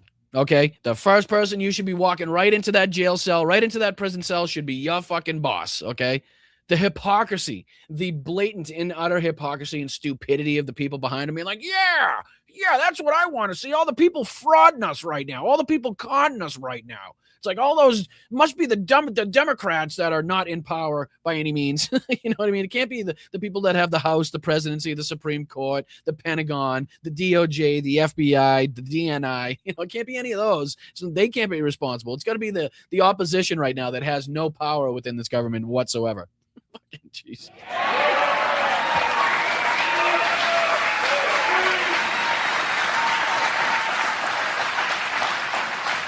If you are a public official and you're not fighting against fraud, you ought to have your money taken away because you should not be able to steal from all of you and give it. Howard Nutlick, Elon Musk, who else that's working within Donald Trump's cabinet or in his administration that, again, is not doing what they should do to protect the people against the fraud that is so blatantly taking place in this government? Like, all of those people should be stripped of their money. I'm for it. You should definitely strip Howard Nutlick of every single dollar he has for lying to the American people, for lying to Congress about his involvement, relationship, and travels associations with Jeffrey Epstein. Yeah, absolutely. I'm with you on that one. But again, does J.D. Vance not understand what he's saying? Does he not understand, the optics and who he's basically what this portrays, so like who he's talking about? Because he's pinpointing everybody in his own cabinet, his own administration right now to a fucking T. And give it to fraudsters. So, and the thing I've learned about fighting fraud is that it is the ultimate non-victimless crime. There are at least 2 victims every time a fraudster. That's wild. I think you have a few contractors that might have a word with you. They might want to have a word with you. All the contractors that Donald Trump hasn't paid in his lifetime, right? Because of one thing or another, right? Because he thinks a fucking tile is out of place, so he's going to stiff them on the entire fucking contract for the entire building type of thing, right? That's crazy. If he thinks that these fraudsters should take advantage of, the people in the public should take advantage of this and the fraudsters should be held to account and stuff, he's going to have a lot of fucking time on his hands speaking to people that Donald Trump has fraudulently, hacked out of their money, stolen money from in their time. Right. I mean, it's just, again, the fact that he doesn't understand that everything that he's saying right now pertains to his boss, pertains to Donald Trump in some way, shape, or form is wild. Takes advantage of our public programs. Number one, you are the victims. When you pay your taxes, you ought to expect that it's going to go to the people that the law says it's going to go to. That's number one. You mean not a $2 billion slush fund for Donald Trump's militia and everybody that committed crimes on January 6th and everybody that tried to overthrow a free and fair election, everybody that tried to overthrow democracy? Like that's the thing that people in this country shouldn't expect to happen as a result of the leadership that is in place right now? Like something like that, I'm assuming. Like a $2 billion slush fund, are we talking about? That's number one. But number two, When you pay into a program, let's say you pay your taxes and you know it's going to go to the food stamp program to ensure that low-income children actually have the ability to eat. How many people in that audience just spit on the floor right there? Of course, they don't want to put forth any of their taxpayer dollars to go towards food stamps to help fucking underprivileged kids. What are you, out of your tree? That's the party of fucking life, as they say. Pro-life party right there. They're not going to give a shit about kids. They're not going to give a shit about, you know, starving kids on the street. That's not what they want to see. They don't want to help. They don't want to see their taxpayer dollars go towards food stamps, JD. What are you, out of your tree? You expect that money to go to a child to keep that child from being hungry. You do not expect it to go to a Somali fraudster because Governor Tim Walz in Minnesota. There you go. It's been a while since he interjected any blatant racism in there, so he had to kind of touch base a little bit, right? He had to go 10 toes deep into the fucking grass to just interject a little bit of slight racism and kind of, make fun of Tim Walz there. Tim Walz as he could, but what do you say we dive on to the next one? That's a little too much JD Vance for one day, right? It's only so much JD Vance anybody can take for a whole day. So I apologize I appreciate you guys for sticking with me and dealing with that. So hit that like button, subscribe to the channel. Like I said, we're really, really close to 20,000 subscribers before we get on. We're roughly about 20 away. So if you guys could share this out, if you could find some friends, family, co-workers, it would be fantastic. Again, a huge goal to be reached here. 20,000 subscribers is nothing to shake a stick at for, building a YouTube account. There are very few, as far as percentage-wise, accounts that actually get to that point. I know I'm still very small potatoes as compared to a lot of the other bigger channels and accounts out here, but still, if you look at it, there's not very many people that try to, take over this endeavor that make it to this point. So, I very much appreciate you guys, and I can't tell you how much I respect and again, appreciate you guys getting us to this point here at Blunt Politics. So hit that like button, make your time here worth it. Subscribe to the channel if you're not subscribed already. A lot of people think they're subscribed. You might come back all the time and just kind of figure that you're subscribed, but you may not be. So hop out of the chat at some point, take a look, make sure you are subscribed to the channel. What do you say we get into the fun half of the show, as it were? I don't know. I'm waiting to get a letter in the mail from the Majority Report saying that I can't. My browser has lost connection. All right, so why don't we just change it up and we'll go back, and then I'll just do it again. So let's hit into the fun half. We get a couple Lego videos here to touch base on, as usual. One of them is called Donnie Sugar Daddy, and I don't know if Donald Trump's going to really enjoy the way he's being represented as far as this Lego video is concerned, but I think this is Donnie Sugar Daddy of Tel Aviv, also taking shots at Benjamin Netanyahu as well. And then the next one, I believe, touching more on, again, the plight of the American people and the problems that we face here in this country.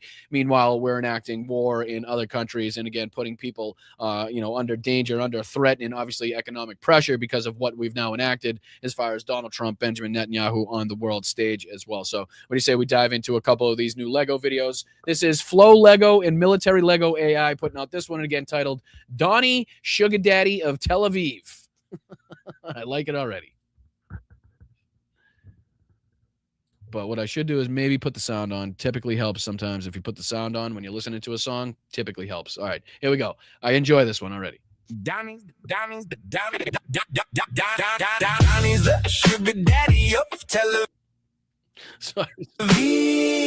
Helping the billionaire robber receive, but Bibi's a bunker bitch and a thief. Bibi's a bunker bitch and a thief. The money before they leave. Daddy's a sugar daddy signing every single check, while the American citizen is a financial wreck. No, I'm a stable genius, but the matrix has a glitch. Now you're just a puppet for a basement bunker bitch. Your cash machine is broken and the numbers never lie. The Red Sea is a trap and your free lunch is gonna die. The Houthi blocked the water, now you're freezing in the cold. The Zionists he just said the Houthis blocked the water. Did he say the Houthis blocked the Red Sea or the Houthis blocked the water? Again, that's what we've been talking about, that we could suspect to see happen, could possibly see happen as far as the Houthis getting involved, taking over again the Bab el-Mandeb. So again, a little bit of that being thrown in here. This is a scam that's getting old. Every gallon at $5 is a certified crime. You're running out of money and you're running out of time. Donnie's a sugar daddy of Tel Aviv, helping the billionaire robber receive, but Bibi's a bunker bitch and a thief, packing the money before they leave. An Epstein Club member with an orange plastic head, printing fake paper money just to feed the war. Bet 174 billion straight down the toilet. drain while the ambulance is stalling in the cold and the rain. Era 404, America's spine is not found while 13 more soldiers are put in the ground. Transaction decline. Check your corrupt account. BB's on his knees crying at the total amount. No medicine for children, no diesel in the tank. Just a brain dead pedo puppet saving Bibi's private bank. Downey's a sugar daddy of Tel Aviv, helping the billionaire robber receive. But Bibi's a bunker bitch and a thief, packing the money before they leave. The petrodollar is a ghost buried deep in the sand. Pat and Matt are fighting over a ruined land. They're going out with like the extended versions now too. They're not even putting out these like 1 minute, 2 minute bangers anymore. Like they're going 3.5, 4 minutes. I've seen some like 7 minute, 10 minute fucking like they're going deep on these things too. So that one's making fun of Benjamin Netanyahu, obviously, and Donald Trump. This one going after, I believe, a little bit more of the plight of the American people here. Once again, touching on the pain that we're feeling here as, again, we're enacting wars all over the place. This is titled Open Letter to the President, and this is from Pros in Plastic. Not familiar with this channel. I don't think I've seen one from this one before. But again, I wanted to dive into this one with you guys, see what this one is dealing with as well. Dear Mr. President, this is not hate. This is heartbreak. Because somewhere between the rallies, the wars, the headlines, it feels like America forgot how to care.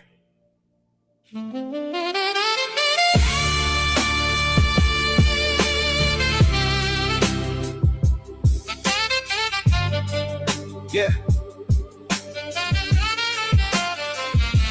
You call your own congressman weak and pathetic just because he disagreed with where the country headed.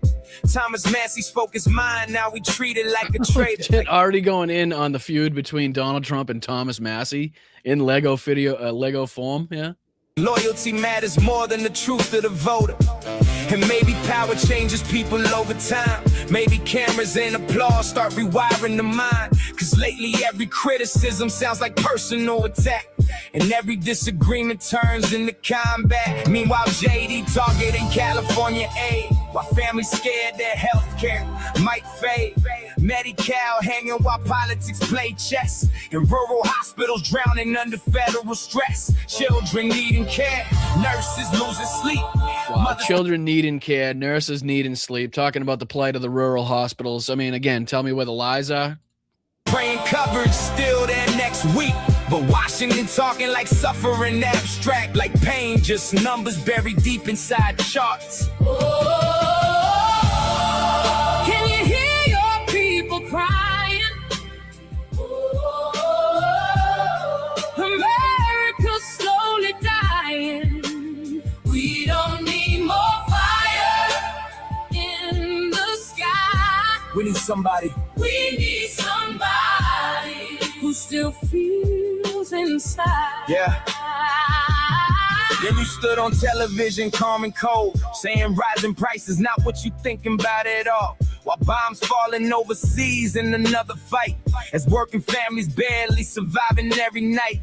And that line hit hard across the nation, cause inflation already crushing patience. Groceries rising, rent impossible too. And Americans wondering who this economy really for now. Oh, auto loans breaking families. Wow, Americans wondering who this economy is really for now. Quietly, people drowning inside debt, anxiety. 1.68 trillion note on cars alone, while interest rates turn every payment into stone. Mortgage stress climbing underneath the smiles. People working harder just to lose ground mile by mile. And every time they fall behind, another fee appears. America becoming exhausted from fear. Can you hear your people calling? While the middle class keeps falling. We don't need another war. So again, this one's even longer. This one's almost 6 minutes long, so we don't have to go into the entire thing there. But obviously touching base again on the, again, the plight here, the problems that we're facing here in this country. Meanwhile, we're going around the world and causing problems for people all over the world before we again take care of the issues faced here in this country as well. But make sure you guys hit that like button. Like I said, we tried to dive into at least a few of the newer drops by the Lego videos there that are touching pretty much on world, aspects, on reported news, on facts and figures that are out there already. Much more than people like to call it propaganda. I see it as just reporting the news in a lot of regards. But what do you say we dive onto this ridiculousness as well? Holy shit. Because again, if the embarrassment of the corruption, the ongoing blatant corruption isn't enough to get to people, this guy doing infomercials for this fucking ballroom has got to. And again, this is a 15-minute infomercial presentation by Donald Trump here. Obviously not going to go into all of it, but just the first minute of so. And then there's a couple questions that he took at the end of this as well. But him just absolutely not knowing a goddamn thing about what he's talking about. You'd think that somebody even just remotely just associated with buildings and construction for the amount of time that this fat lad's been on this earth would have some modicum of understanding of what it takes to build a building, or what the terminology is for the different things. Absolutely no fucking clue what he's talking about here whatsoever. Looking like a moron, trying to get everybody to believe that, like, don't worry, we doubled the size of it, but everything's on budget. The only thing that's changed is that we've doubled the size of it. Like, that's just like a small piece of the pie. Like, you doubled the size of it, and all of a sudden you still think you're going to be spending the same money. It's ridiculous. But again, just a minute of this, and like I said, there's a couple questions that he took that people are talking about that we might have to dive into as well. A lot of people have been asking to see we've done a lot of work. Fucking, just so embarrassed. He's sitting there in a construction zone, fucking trucks backing up, right? Backhoes working, fucking metal, hammers being swung, fucking beams being swung in the air. Can't hear a word the guy's saying half the time. And he's out here doing an infomercial for the fucking ballroom. With the problems that we're facing, the wars we're involved in right now, the issues of the Americans, and this guy's out here doing infomercials for the fucking ballroom. Hundreds of billions of dollars already under the ballroom, and it's coming out. Bragging about how much it costs. Like, he doesn't care, like he said, about what you guys are spending. He doesn't care about the Americans' financial situation. But let me go in front of the cameras to brag about how many billions of dollars have already been spent on the construction of a ballroom that nobody fucking wants. Like, again, oh boy, holy shit.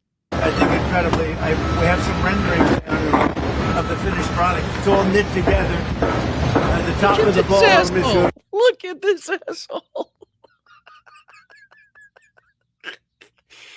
Oh, the fucking people are like, get this fucking guy off the construction site. Like, he just slowed down performance by at least 3 days just by being here for 15 minutes. Like, get this fucking guy out of here. He's in the way. What they call a drone gallery. We have a drone gallery. Is that where the fucking people are going to be up there observing drones? The drone gallery is diabolical. The drone gallery is fucking crazy. Like, they're going to have like a nightly performance of drones that people are going to, you could be up on the roof and get to, watch the display of drones. The drone gallery. Fuck me. Tremendous amounts of military able to be on the top. It'll be the highest. Tremendous amount of military able to be on the top. He's talking about the drone resistant roof that apparently is going to be flat so people could walk on it, which he thinks is like a modern fucking a modern thought. Like, people are just coming up with this, like, this thought right now. It's like, if you make it flat, you can have people walk up there, It's like, this motherfucker. Point, it'll be actually higher than this building abroad. Over Washington. Fucking can't hear a word the guy's saying. There's fucking hammering and banging and fucking drills going off. But it will be something very special. So if you look up at the top, you'll see some interesting things, and I'll show that to you in a second. You want to grab that, please? Yeah, this guy's just absolutely lost if he doesn't have a rendering to hold on to and a picture to show. Listen, he says it's going to be so much better and different, and it looks exactly the same as the building behind it right now. Like, let me get out of the way. It's going to be so much different and vastly superior to anything else in Washington, D.C. Looks exactly like fucking every other monument in Washington, D.C. what I mean? That's his rendering in front of you. And then look at the building in the background. I mean, it looks like a fucking picture of that building almost. It's like this guy is just out of his fucking tits. Not a great thing. But there will never be anything like this built. And what we have is the roof. Never be anything like this built. Look in the background. look in the background right now. There'll never be anything like this built now. What are you staring? You're standing in front of a building that's built exactly like that right now. Columns and everything. Oh, fuck me. It's dead flat with absolutely nothing but strength on it. It's very strong steel. It's going to be, the roof is going to be dead flat with nothing but strength on it.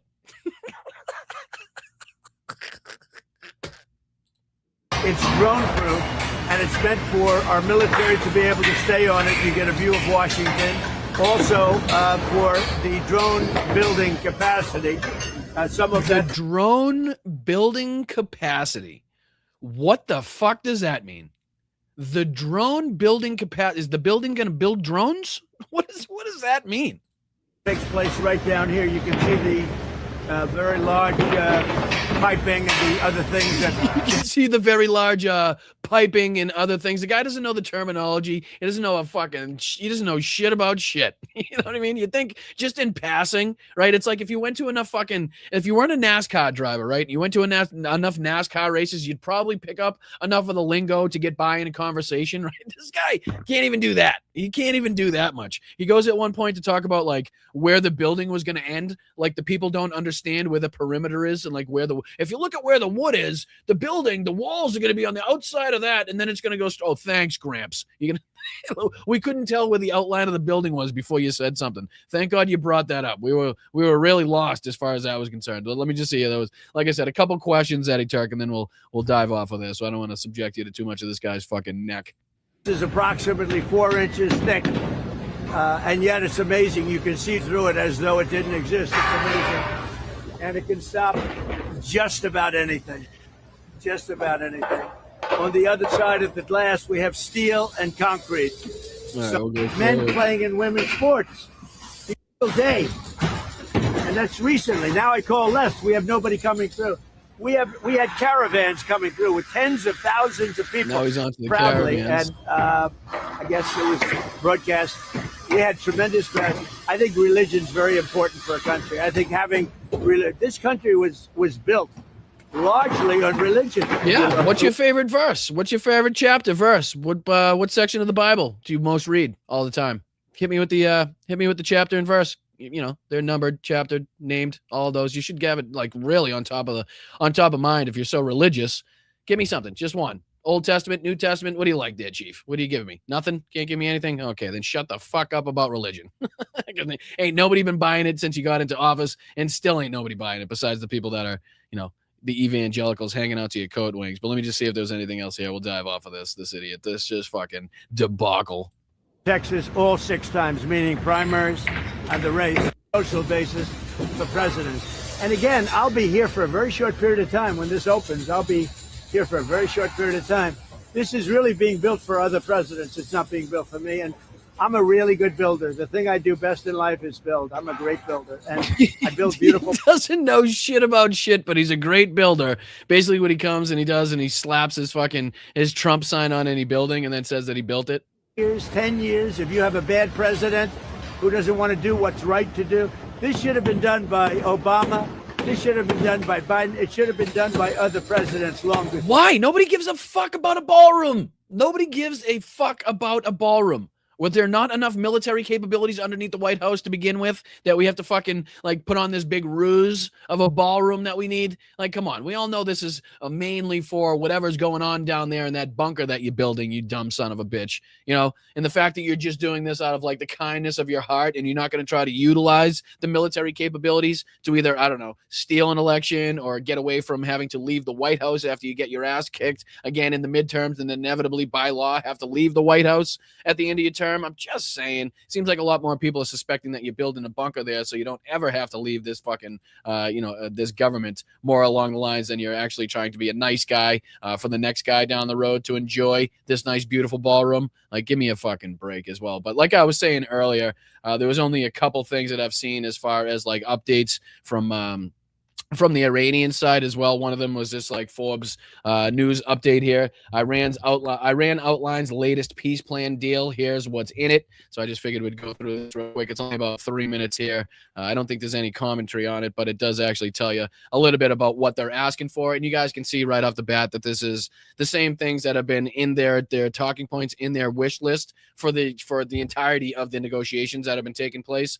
Nothing has changed. So, where Barack Ravid and Donald Trump are getting that we're closer to some deal is beyond me, is anybody's guess at this point. But here's just a real quick update on what the latest is coming from the Iranian side.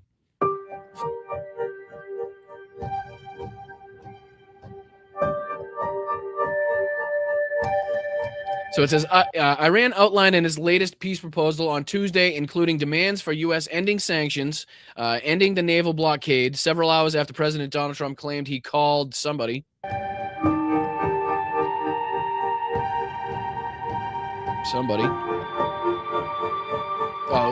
After he claimed he called off a military strike to allow for ongoing serious negotiations. Says here, Iranian state media outlet IRNA quoted Iran's deputy foreign minister, Kazem Gharibabadi, who said that the peace proposal includes the country's insistence on its right to uranium enrichment, which again is right off the bat, going against the, what Donald Trump said he's willing to accept. So right off the bat, this deal isn't going to be accepted if this is in fact what was put forth. Speed it up a little bit. Says here, Iran's proposal calls for an end to the conflict on all fronts, including Lebanon, the lifting of the U.S. naval blockade, and the lifting of all unilateral sanctions against Iran. And again, I'm pretty sure that they're still sticking to the point that they want all of their kind of frozen assets back in return, which again would be a substantial sum of money as well. As the demand also calls for the frozen release of Iranian funds and compensation for damage caused during the war. Again, this doesn't sound like somebody that's capitulating. This just doesn't sound like a surrender by a military. This sounds like demands above and beyond what the United States is asking for or wants to see happen. This is clearly, I'm in control. This is clearly, we want to see this happen. And if not, we're more than willing to withstand the blockade and put more economic pain on the world for you guys, that started this in the first place. It is unclear if the proposal outlined by Gharibabadi has been forwarded to the U.S., but Trump last week dismissed an earlier proposal, calling it totally unacceptable. Again, what has changed in the unacceptable proposal to, what peace talks are going on now is, again, anybody's guess. Seems like it's the same things being put forward as far as proposals by the Iranian sides, at least. As in a post on Truth Social on Monday afternoon, the president announced that he had decided, we read that already. Let's see here. It says Trump said he acted at the request of the Qatari leaders, Saudi leaders, and the UAE leaders. So the president then reiterated that this deal will ensure no nuclear weapons for Iran, which is again not stipulated. Trump's post didn't specifically mention allowing Iran to continue nuclear enrichment, but he has previously spoken about removing the quote nuclear dust from the area. The president, however, warned that the military has been ordered to stay prepared and conduct a full, large-scale assault of Iran on a moment's notice in the event that a deal is not agreed upon. And I don't think there's basically any other stipulations by the Iranian side. It's all the same. It's all the same shit. We want our frozen assets. We want you to recognize the control we have over the strait. We feel like we have the continued right to, the right to continue to enrich the uranium. Talking points that again are just right off the bat red flags and are not going to be agreed upon. So again, why everybody's talking about the fact that these deals are now likely to be signed is beyond me.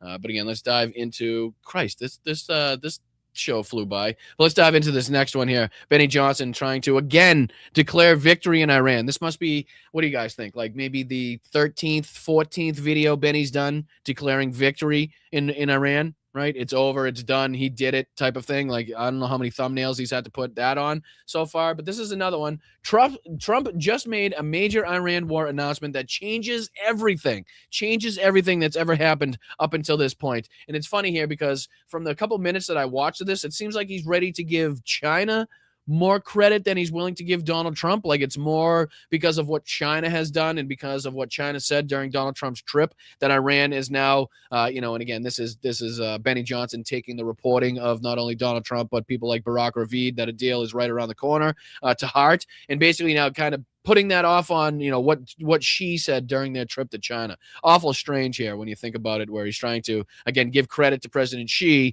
taking credit out of the hands of Donald Trump, but also saying that Trump has gone and changed everything somehow. But again, just a couple minutes of this asshole doing propaganda so we can call it out. Hit that like button, subscribe to the channel. My name's Brian. This is Blunt Politics. I appreciate you for joining me as we talk politics. It is Tuesday, 19 May, 2026. And like I said, I appreciate you for taking time out of your day to be here with us. Here's Benny Johnson. Well, ladies and gentlemen, we are seeing the fruits of President Trump's diplomacy to China, I believe, today, as massive strikes against Iran and an escalation of the Iran war was ground to a dramatic. Again, how many times can these people buy this? Right? How many times can you buy this? Like, every time that Donald Trump puts on, like, I was going to eradicate the civilization of Iran, but today I don't feel like it. Or somebody called me from the UAE, so I'm going to postpone that 3 days, to be like, this is world changing and something must in fact be happening. We've seen about, again, 14, 15 times now this specific thing take place and nothing come from that. And we just continue to kick the can down the road. But this is Benny, I don't think he's fallen for it, but he's having to portray to his audience that he's falling for it. Dramatic halt, I think in part because of what President Trump was able to accomplish in China. What the fuck did he accomplish in China, Benny? Please, what in the fuck did he accomplish in China besides making himself look like a fool, over flatulence, as reported by people in the area and downwind of Donald Trump? Apparently couldn't get as much Burger King and McDonald's into his fat face.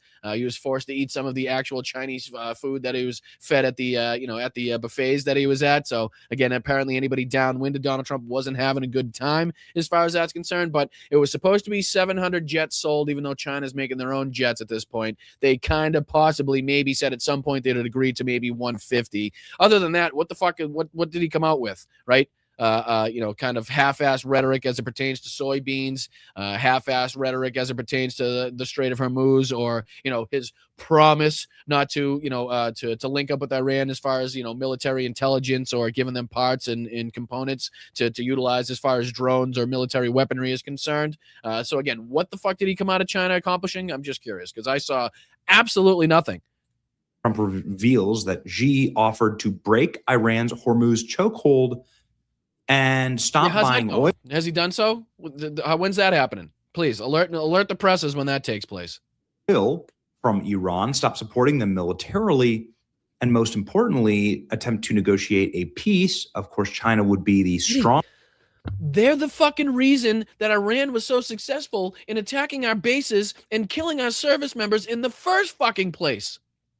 Hello, McFly, what the fuck are you talking about? The guy promised, the guy said he may not give military support to Iran. He's responsible for the fucking attacking in the very fucking specified, taking out of targets, if you will, by the Iranians, right? The uptick in the efficacy that we saw in the Iranians' missile and drones and getting through the Iron Dome, getting through the U.S. Air defenses was in direct relation with their support and help and relationship with both Russia and China. Well reported. So the fact that he's now talking about, well, we should definitely take Xi's word for it that he's not going to help the Iranians anymore. I know nothing was signed, right? I know he didn't have to put pen to paper. There was no agreement or treaty signed or anything, but he did at one point before he had his, second helping of rice, apparently promise to maybe possibly at some point put some pressure on Iran. Like, what are we doing here? Longest ally of Iran. They have very few allies, quite frankly. Russia, maybe, but not really. Well, definitely, really. What do you mean? No, not really. What the fuck are you talking about? Are you not privy to the reporting and the intelligence of the cooperation between Russia and Iran? Have you not seen the Shahed drones flying into Ukraine? I'm just curious. None of those things you've seen up until this point. It's funny. You get a fucking paycheck from the Kremlin, but you don't notice and you don't recognize what a Shahed drone is. That's strange, Benny. Venezuela, was that it? Yeah, okay. Well, that one's off the board. Cuba, there you go. Yeah, so you're going to have a tough time. President Trump saying Xi wants to see a deal. If I can be any help at all, give America everything that they need. And then Xi saying that he's going to stop buying oil. What the fuck does that mean? I'll give the United States anything that they need, right? Anything to make it seem like we had a productive trip. Obviously, the cameras are on us. So, obviously, we'll give you the thumbs up. We'll tell you we're going to do everything. We'll buy everything. And then as soon as you leave, we're going to be like, that guy's a fucking moron, which is exactly what they did. Because you can see, again, like I said, Donald Trump's seat's still fucking warm on the little kitty seat that she, set up for him. Meanwhile, she was a little bit raised up above Donald Trump. Not to mention, again, the Epstein, the sleight of hand they pulled in lining up a bunch of kids for the Epstein class coming over from the United States, playing YMCA's, a backhanded fucking slap to the face right there. But, here's Vladimir Putin already in China, smiling it up with Xi, having fucking dumplings here. Again, as the tarmac is still warm, as the red carpet is still warm from Donald Trump walking it on his meeting with Xi. But check this out real quick.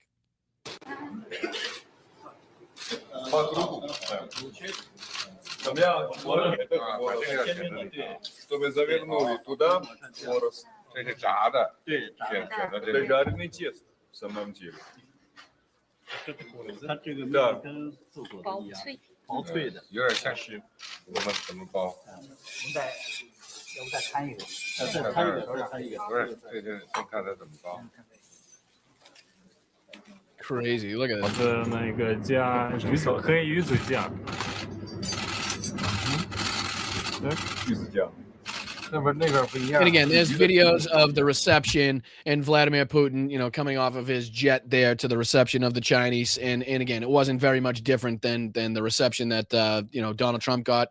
And the fact that this is happening so quickly in succession after the United States visit should be, a pretty clear signal as to where the Chinese stand, right? As to who kind of they're allied with, again, who they're lying to and who they're more likely to work with in this regard. Again, smiling with Vladimir Putin, shaking hands with Vladimir Putin, sitting here having dumplings and fucking, caviar with Vladimir Putin isn't really a sign that the Chinese are willing to, work with the United States as far as who's an ally, who's an enemy type of thing. I mean, obviously, we know this. This is nothing new for us on the left, and this is kind of like a radical shift in policy, considering it was, I'm pretty sure, illegal only a couple of years ago to sell China oil. I'm not going to lie. Now Donald Trump's like bragging about that as being a possibility. We were supposed to be decoupling and detaching ourselves from China, their intellectual property theft, obviously the human rights abuses that we know have gone on over there. A lot of these things were happening not that long ago. And now we look at Donald Trump going over there and just kissing the ass of Xi Jinping over there is just, again, a total transformation of U.S. policy as it pertains to, relationship with China. Obviously, China having an impact on where we stand as far as our relationship with Taiwan.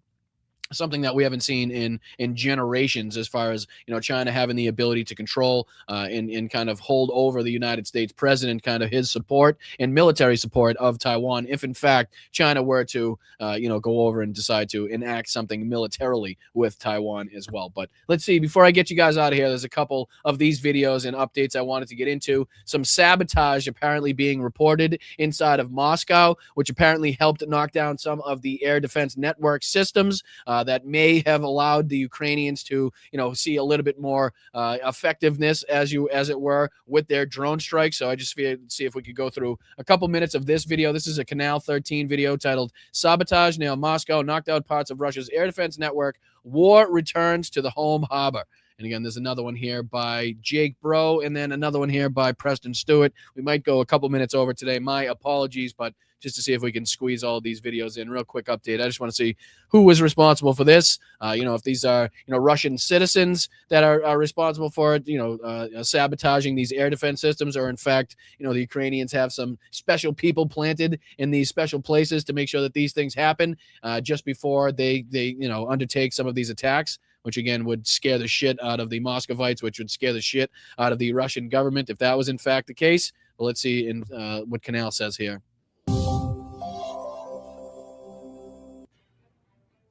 partisan movement Atesh claimed responsibility for a sabotage operation in Russia's Moscow region that allegedly disrupted elements of the air defense network protecting approaches to the Russian capital.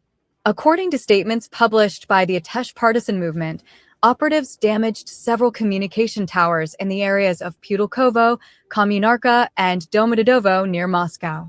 Atesh stated Well, I mean, you can see there, my apologies, pretty strategic in the way that they've set up, or at least if this is, in fact, truthful, if this has been confirmed, pretty successful in the way that they set up kind of a ring around Moscow, right? You can see to the north, just to the west, and obviously just to the south of Moscow, depending on which way these drones and missiles were coming in, kind of strategically setting up those areas of blackouts that I'm sure assisted in some way, if in fact, again, this is confirmed, those missile and drone strikes by the Ukrainians inside of Moscow. The affected towers hosted electronic warfare modules used for monitoring low-flying targets, transmitting operational data, and coordinating between Russian air defense units. According to the movement, the sabotage caused the Russian air defense system around Moscow to lose part of its observation capability on the near approaches to the city. Without these devices, data on low-flying targets stops arriving in time, reaction speed drops, and some routes remain uncovered, Atesh said in a statement published on its Telegram channel. The group did not provide independent evidence confirming the scale of the disruption, and Russian authorities had not publicly commented on the claim at the time of publication. The reported sabotage comes amid continued Ukrainian long-range drone strikes targeting military and industrial facilities deep inside Russia. In recent This months, is not something that Russia wants to see happening again in and around Moscow. They're already stretched really, really thin as far as their air defenses is concerned already, just with the size of the territory, with the expanse of territory that they need to defend, not only inside of Russia, but also the occupied territories of Ukraine as well. So obviously overextended in that case. But, just not to now start seeing the partisan movements inside of Moscow.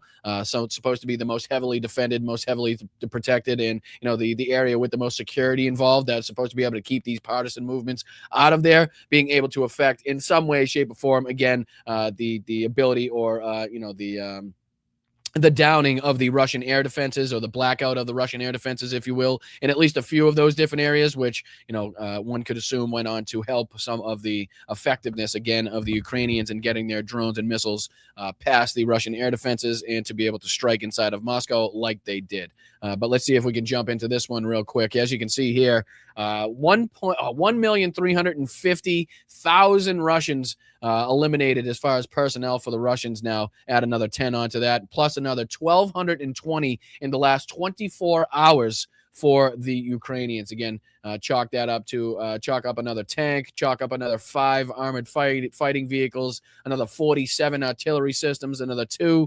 MLRSs, another 2 air defense systems, another 1,603 UAVs, 202 vehicles and fuel tanks, and another 4 pieces of special equipment.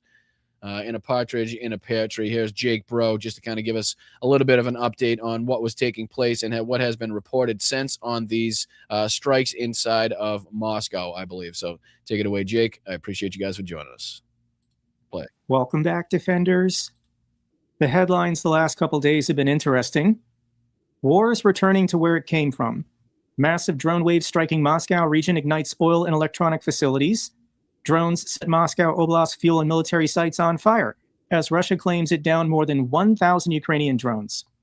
The Russians are saying that they shot down more than 1,000 Ukrainian drones, many of them attacking their capital city of Moscow. This is the air defense network protecting the capital city. And you can see the defensive ring that they got, man, or at least they're suspected to have. This is kind of detailing some of the different air defense installations surrounding Moscow. You can kind of see the first level, the first perimeter there, an inside perimeter. It almost looks like 3 or 4 different layers of security, kind of finished off by that center dot there, which is, I'm assuming, something in and around the Kremlin, protecting the Kremlin. You would think there would be more than that around there, but that's kind of what's depicted on this map as that's concerned. But, you can see, obviously, by the damage done by the Ukrainians, either a lot of these aren't, effective, aren't in action, or just didn't have the ability to take down the missiles and the drones that were shot up. And it's kind of like 4 layers. Here is layer 1, right? Layer 2, Layer 3, and then at the center, there's a couple units protecting the Kremlin. But this is year 5 of Putin's 3-day special military operation, and the Russians are saying they had to shoot down 1,000 Ukrainian drones attacking their capital city.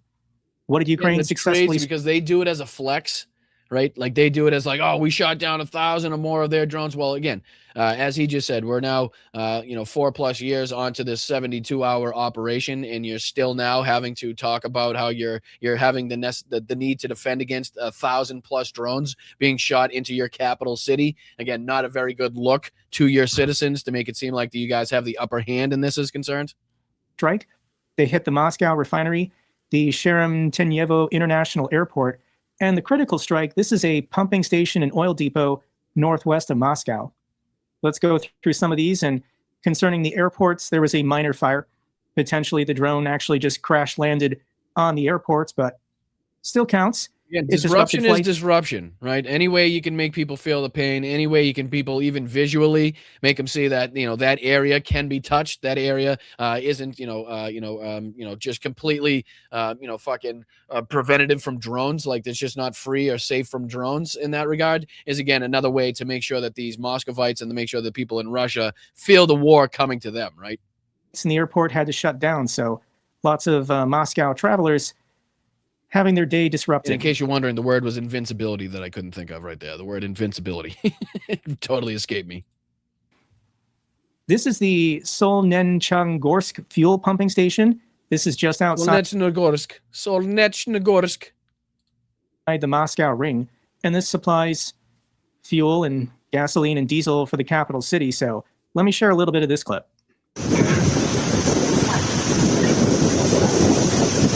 And again, the amount of videos that we've seen lately of substantial fires just like this in oil refineries all over the country of Russia lately is fucking remarkable. It really is. I mean, these aren't just like, little fucking strikes. This isn't like one little FPV drone that managed to sneak its way through. These are substantial strikes that are having, substantial damage and taking a toll on the Russians' ability to, again, produce oil, sell the oil, store the oil, which is obviously something that the Ukrainians are looking to affect big time, and it's only getting worse. But before I run out of time here, let me see if we could dive onto this video as well, because I think, actually, hold on. Was there one more here? I think there was one more video I wanted to show here, and then we could dive into Preston's video talking about the Russians caught in their own lies by their own people. Yeah, it was this one. Check this one out.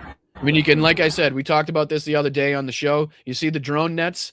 You can clearly make out the drone nets covering these oil storage facilities here, these oil storage tanks, which again had absolutely no effect whatsoever. Clearly not substantial enough to mitigate the effectiveness of the Ukrainian drones and the medium to long range drones that they're sending into these areas. But again, you can see that the Russians, to some extent, tried to stop the Ukrainians' abilities to hit these tanks, but clearly had no efficacy in doing that. Definitely not a substantial enough defense to make sure that those drones didn't make their way through. So another huge, substantial fire, as you can see, something that the Russians are definitely struggling to put out in a bunch of different areas, especially the lies that they've been called out on. Here's Preston Stewart's video, and again, just a couple minutes of this. I found this to be pretty funny, where the Russians are getting called out by their own side. So it's not the Ukrainians that are pointing this out, right? It's not the pro-Ukrainian bloggers or podcasters that are bringing this up. Preston's talking about this, but it's a reporting coming from the Russian side. So we always talk about the deep state map, but the Rybar map here is typically known as the more favorable map to the Russians. It's kind of like the alternative that people look at to the deep state map that we check out when we look at the troop movements inside of Ukraine, what's going on the front lines. Well, he brings this up now where even the Russians are going off of what Gerasimov and the Russian Ministry of Defense are trying to claim as far as territory taken. And they're looking at the maps and they're looking at the intel and they're looking at the information coming out and saying, where the fuck are you getting that? Like, we see absolutely no information that would confirm or even suggest that we have troops in that area, never mind have overtaken or taken over that specific village or piece of territory. Like, it's just something, it's their lies above and beyond what we can get past. So again, if it's the Russian mill bloggers and the people that are trying to, again, fudge the maps to make it seem like the Russians are having more benefit, having more, improvement in their fucking battlefield stance than they really are, and they're calling this out, then it's pretty bad. They're pretty pretty egregious lies. So again, this is just the first couple minutes of the video where he's detailing Gerasimov. Remember Shoigu, Gerasimov. Remember that? Jesus Christ, that feels like it was years. Well, it was years ago at this point, but that feels so long ago. So it's usually not a good sign when a military has to lie about progress on the front lines. It's a lesson that Russia has learned the hard way more than once, but it seemingly didn't connect because they just did it again. Pretty egregious, all things considered. 5 different instances from the Russian Ministry of Defense this past weekend. They just made things up that do not line up with reality. They are so far-fetched that even Russian analysts are saying, guys, dial it back. What are you doing here? This doesn't help anyone. In fact, this isn't just a PR move that maybe some people in Moscow like to see. It actually hurts the Russian military and benefits Ukraine. It makes it that much harder for Russia to continue advancing, and is the type of thing that Ukraine can use to their advantage to retake territory. We've seen it before. We're going to get into how that plays out here in a moment. But starting out, this was just before he gets into that, I got to play this. It just reminded me of this, and I don't know how much I could play of this because it's pretty. Шойгу! Герасимов! Где боеприпасы? Посмотрите на них, Shoigu! Gerasimov! Where's the fucking ammunition? Says Evgeny Prigozhin. Well, no longer with us. But that just reminded me of that fucking clip there. Gerasimov, Shoigu. Where's my ammunition? Sorry. All right, we'll put this one back on. We'll finish this one out.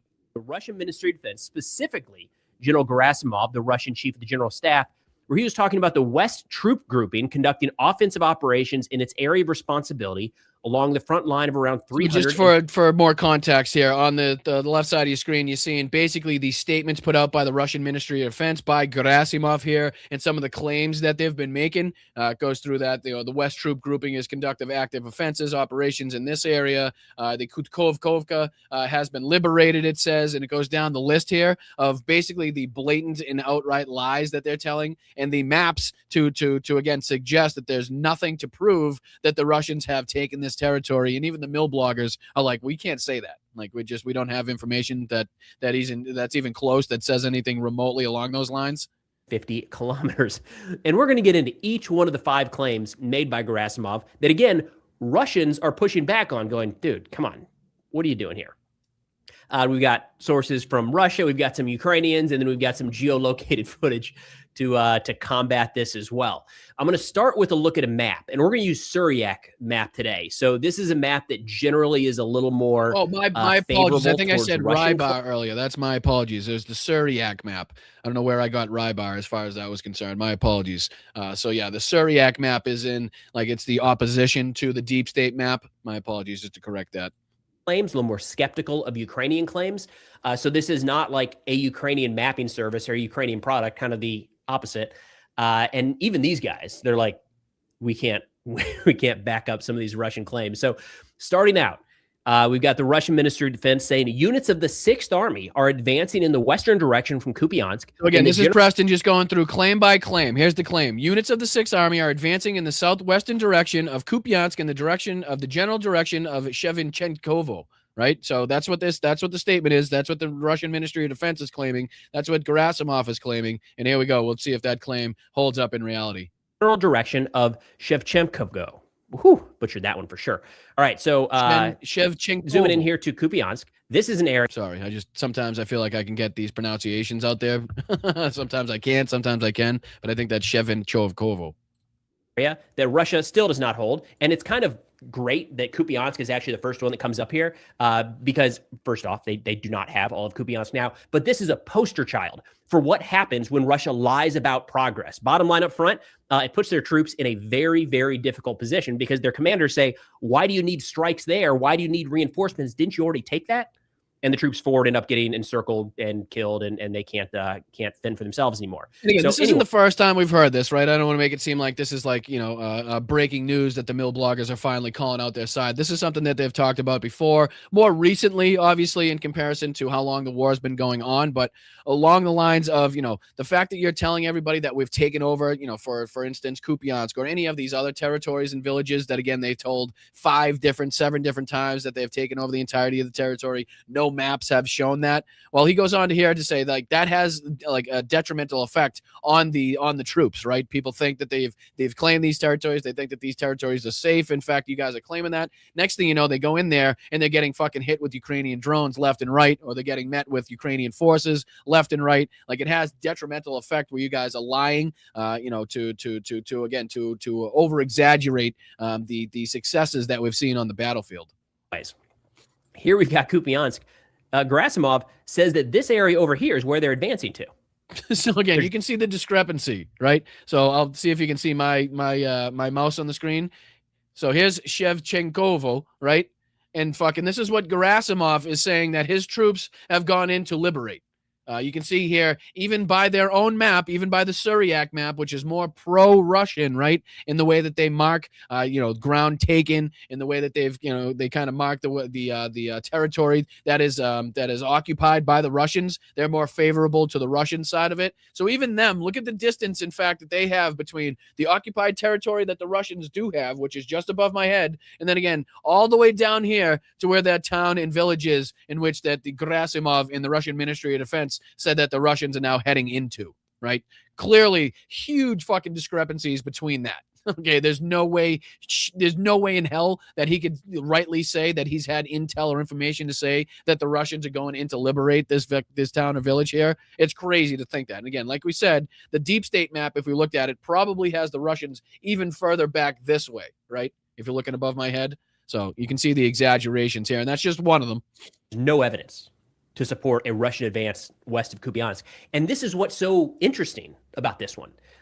This recent claim from Gerasimov, I don't know where it's coming from. Just completely made up. Each one of these 5 that we're going to run through, it's not like each of these were on the verge of falling and he just got a little bit ahead of it, right? Like he prematurely announced the fall of Pokrovsk, but Pokrovsk was already, 90% held by Russia or something like that. No, he's just grabbing random areas and saying like, yeah, we have now taken that territory.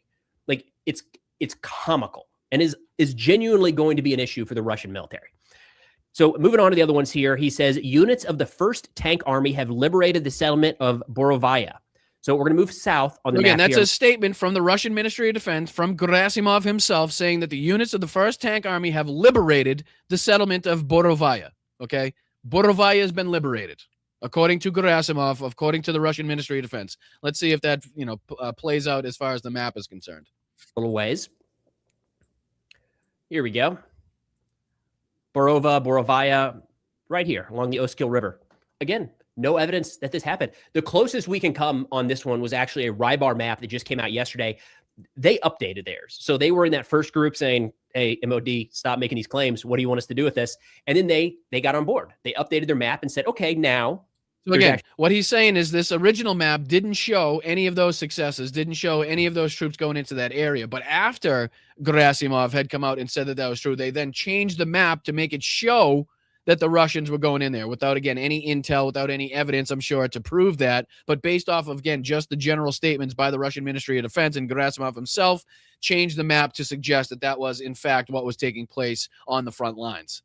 Actually fighting around it, which is, not the same as when Gerasimov here said that it has been liberated, as in Russia took the entire settlement of Borova. And again, we'll go out here for this last one. We don't have to go through all 5 of them, and I'll get you guys out of here. But here's another one here where Gerasimov says, the 20th Army, having completed the liberation of the Luhansk People's Republic, so the entire liberation of Luhansk is completed, right? I know they've taken, I think the last report was some 98 or 99 or something % of Luhansk, right? But this is saying that they've basically taken and liberated the entirety of that now and is advancing on a wide front to the west of the Kharkiv region.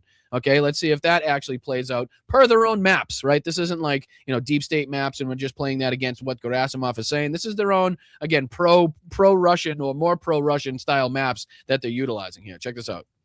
So, I don't know. This is a mix of, it's kind of a big deal. Also, it's not a huge amount of territory. This is what remains of Luhansk. You can see it kind of called out here on the screen. Russia has taken something like 98. Right. They've taken a substantial, if not the entirety of it. But for them to lie and say that they've now liberated the entirety of it is not borne out by their fucking own maps. As you can see here, still a substantial amount of, not substantial, I'd say, but, still territory left within the Luhansk Oblast. As you can see here the border of the Oblast here with my mouse goes down here. It's, Luhansk and Kharkiv on the other side, and it continues down here even a little bit further south. And then you can see all this territory not taken by the Russians is still in the Luhansk Oblast. So just clear and blatant lies there, trying to, again, over-establish the successes that they're having. Clearly shows, in my estimation, desperation to try to get some successes out there after the recent attacks in Moscow, to try to, again, change the narrative, get some more headlines out there that are more, again, beneficial to the Kremlin, more beneficial, or looking beneficial to the Russian military, so that, people don't focus upon the Ukrainians' ability they have to continuously strike long range into Russia now. So I'm sure more of this is probably going to see, played out as far as, again, trying to, over-establish the successes that they've had, to make it seem like, or just for propaganda purposes, as far as that's concerned, just so they can, like I said, have that headline, so that the Moscow bombings and the droning of Moscow isn't, kind of on the headlines of the people or the newspapers or the media there. But what do you say we get you guys out of here today? Very much appreciate you for sticking with me. Another great show. I always think it's a great show. Like I said, I'm biased, probably because it's my channel, but what are you going to do? If I wasn't biased and I didn't love this channel more than anybody, it probably wouldn't be a good thing. We are now, guys, we have 19,988 subscribers, okay? 12 more. Can I get 12 more? Are there 12 people in that chat right now that are not subscribed to Boston Brian that could hop out right now, hit that subscribe button for free, and help us get to 20K, right? I mean, what a milestone. What a goal. Again, I can't thank you guys enough. I'm not going to put the cart before the horse. I'm not getting out in front of the skis. I will wait till that clock and that ticker ticks over 20K to start celebrating. But thank you guys for getting us at least this close. Like I said, 19,988 subscribers, only 12 away. If you guys could get us there, if you know anybody else that may be interested in signing up, subscribing to the channel, that would be fantastic.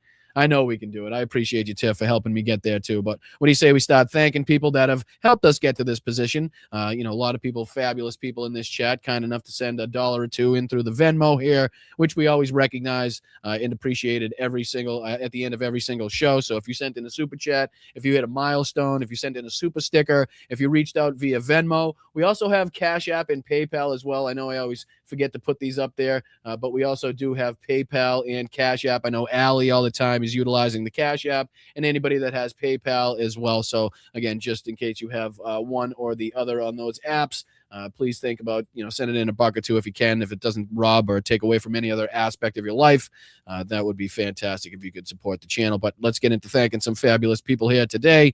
First and foremost on the list, thank you so much, Tom Alder Boy. What's going on, my friend? Thank you so much for your kind contribution. He says, "Hi, Brian. My dad wanted me to send this to you." Oh, that's amazing.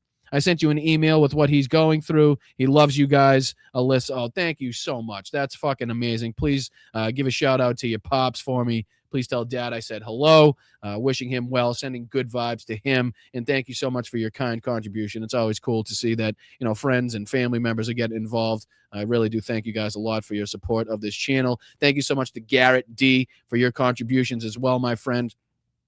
Garrett sends in a $10 contribution and says, "Make sure every viewer watches face in the crowd. It's so important." Thank you so much, Garrett, for bringing that up, making sure the community is, aware of that as well. Very much appreciated. Thank you so much to Yakov. Over the last couple days, I always like to go back a couple days over here and thank everybody. Nothing says thank you like, getting your name said out there on a couple shows, right? So I appreciate you, Yakov. Thank you, Ricky, as well. Thank you, Geneva, for everything that you've done. Melissa T. Thank you to Nancy. Thank you to Roger and Karen. V. Sawyer, Jeff, Nina. Thank you so much. Leslie, thank you so much. Allison, thank you so much. And then I think I just saw one come in. Was that another one that just flew by me? Hold on. I think I just saw one from, oh yeah, thank you so much, Suzanne. Very much appreciated. For good 20K mojo. Let's go. Very much appreciate that. Very much appreciate it. Thank you guys are the best. I always thank you guys. I'm blown away by the support that you guys show and the way that you guys continue to come back to this channel time after time and continue to support us. That really is fabulous. So what do you say we thank some people over here on Venmo? It's about 1,000 degrees. It's about 114 degrees out here. So hopefully you guys are out there enjoying the beach or the sun in some way today. We'll get you guys out of here, though. What do you say with thanking some people? Marie on the list today. First, let's go. 12 months. Sabres are out. Here's to next season. My apologies, Marie. But thank you so much for the 12 months of loyalty. Thank you so much for your 12-month membership. Very much appreciated. Thank you so much to Greg for 2 years. Let's go, Greg. Your ones, your first ones were hilarious. Yeah. If anybody wants a good laugh, a good chuckle, all you got to do is head over to Boston Brian, Blunt Politics on the YouTube page, hit the live button, and then go to the oldest lives. Check out the first lives that we ever did if you want to if you want to chuckle. That'll probably get you. That'll probably get you there. But thank you so much, Greg. Congratulations again on 2 years. Congratulations, Marie, on 1 year. Thank you so much, Kathleen, on 22 months. Hugs to Brian and everyone here. Right back at you, Kathleen. Thank you so much. Hope you're having a wonderful day as well. Thank you, No Money G.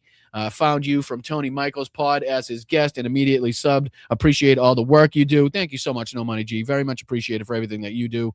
Thank you for your support, your kindness, your kind words. You're spreading the love on this channel. We always appreciate seeing you here in the chat. Thank you, and hope you're having a wonderful day. Thank you, Nola, for everything that you do in this channel always. Thank you so much for the $2 contribution. No Money G again. Let's fucking go. Been here for a year. Keep calling out these sick lying motherfuckers. I sure will. No Money G, thank you so much for your kindness, contributions, and generosity here on the show. Thank you, Blunt Front, for the $10. Let's fucking go. Have yourself a day, my friend. Have yourself a day. Thank you, Bicycle Mike, F Trump, F Cancer, F the GOP.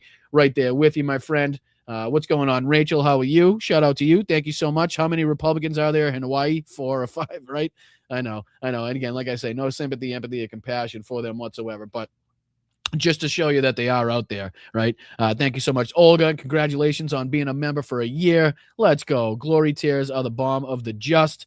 Amen, Olga. Thank you so much for your kindness and your generosity here. Thank you so much, Dame Dog. Let's fucking go. As usual, good to see you in the Zoom last night, my friend.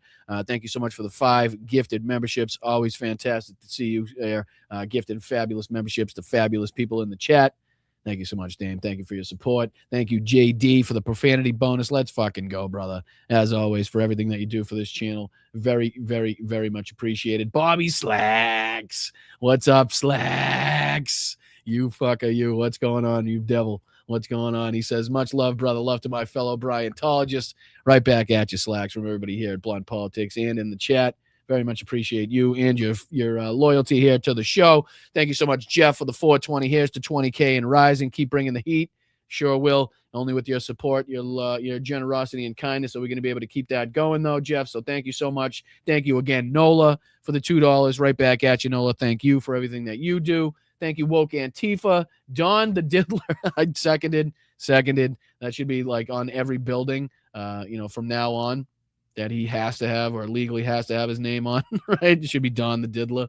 But I appreciate you, Woke Antifa. Thank you, Rox, as well, for the 5 gifted memberships. Always love seeing the mods getting involved as well. Thank you, Rox, for being a fantastic mod. All the mods are fantastic here. And then thank you so much for contributing in the chat as well. Thank you, Tamra, for the $2. Thank you, Yakov, for the 5 gifted memberships. Let's fucking go. You guys are awesome today. Appreciate that, Yakov. Thank you so much. Leave Me Alone, Mike, says, you inspired me, to Tamra. Thank you so much for the $2 contribution. Shout out to Tamra for the inspiration. Thank you, Salt of the Red Earth. Thank you so much for always supporting Ukraine. Slava Ukraina, absolutely. And Yakov did absolutely reach out to me about the creator that we could possibly link up with, Salt of the Red Earth. So I'll be hopefully getting in touch or seeing how we could get in touch with that creator as well, because that would be cool to have all the conversations we could possibly have with as many people that know about the situation. So Salt of the Red Earth, very much appreciate you and your $10 contribution. Thank you, DPD. As always, hello, everyone. I'm sorry I was late. No apologies necessary. You know that. No apologies necessary ever. If you missed the entirety of the show, if you watch it afterwards, that is totally fine. That's why YouTube is YouTube. The shows will always be up there for you guys, but I appreciate you, DPD, for your 9 months of loyalty, your 9-month membership here. Thank you so much. Hope you have a wonderful day. Thank you, Bry Guy. Rounding it out today. We made it tree trimming. We made it tree trimming. You did tree trimming? I don't know what that means. I'm lost. We made it tree trimming. Does that mean you trimmed a tree and made it? I'm confused. I don't know. I'm sorry. My apologies. Sometimes I get them. Sometimes I don't. I do my best. But Bry Guy, I do appreciate it. Really, your loyalty, your support, and being in the chat all the time. My apologies for being lost in the sauce as far as that one's concerned. But I'll let you guys go enjoy the day today. Thank you, Karen. Thank you, Karen. Member for 11 months, Karen. Much appreciated. Thank you guys so much. Everybody that gifted, everybody that sent in a Venmo, everybody that's been over to bostonbrian.com or, taking a look at the merch shop. My apologies. check over to Blunt Politics shop over at bostonbrian.com. Some fabulous merch on there as well. We got some fabulous designs right over my face, but these ones right here, I mean, come on. What could be better than Smokey the Bear saying that only you can resist fascist liars? People of quality don't fear equality. Obviously, just the Chingalamigra, letting everybody know where you stand. Big fan of human rights, fascist fighter. Stop pretending your racism is patriotism. Again, doesn't necessarily have to say Blunt Politics or Boston Brian, anything to let people know where you stand, where you lie, what side of history you're on, where you're part of the opposition or not. So I appreciate you guys. And then obviously head over to patreon.com/Boston Brian, get you involved in the perks here, whether it's stickers, tote bags, discounts to the merch and stuff like that. And then obviously support Ukraine. If you get anything Ukraine related off of the website there, 25% of all of the sale profit from the Ukraine collection will be donated to United 24 as we do. Thank you guys so much. And then obviously here's just some of the levels in the memberships at patreon.com that you could sign up for if you are so inclined. If it fits into your financial capabilities, please think about supporting. And then obviously head over to all of my social media accounts. Check me out. Follow me on social media, whether that's YouTube, Instagram, Twitch, Blue Sky, Facebook, TikTok, Threads, Substack, the whole 9 yards.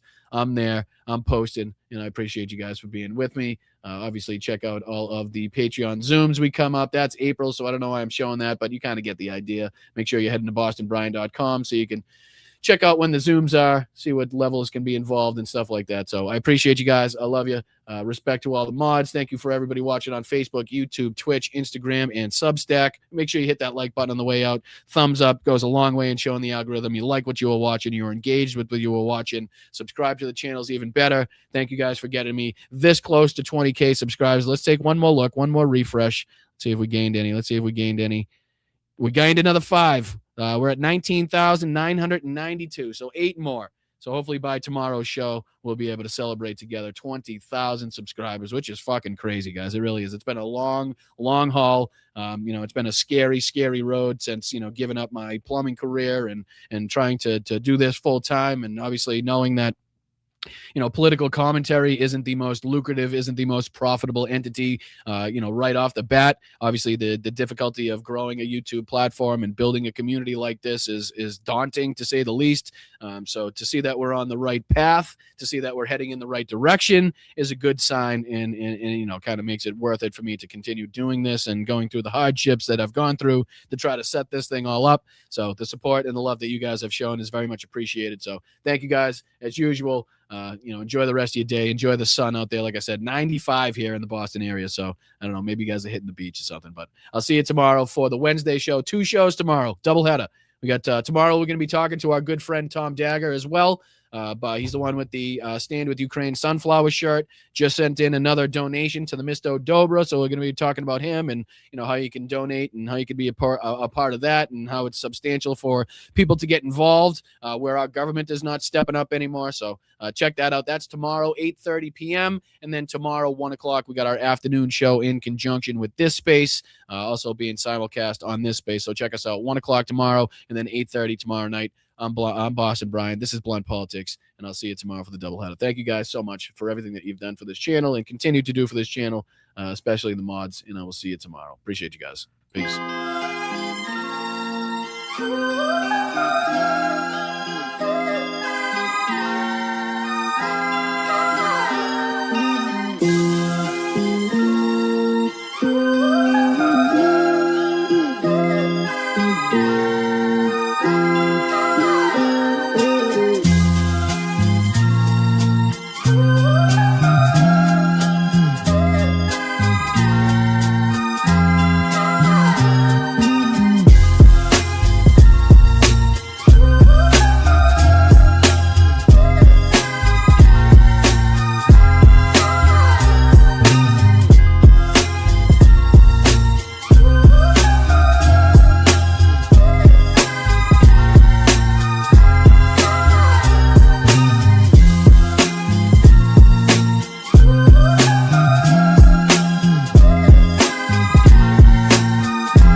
Вітаю, Бостон Брайан.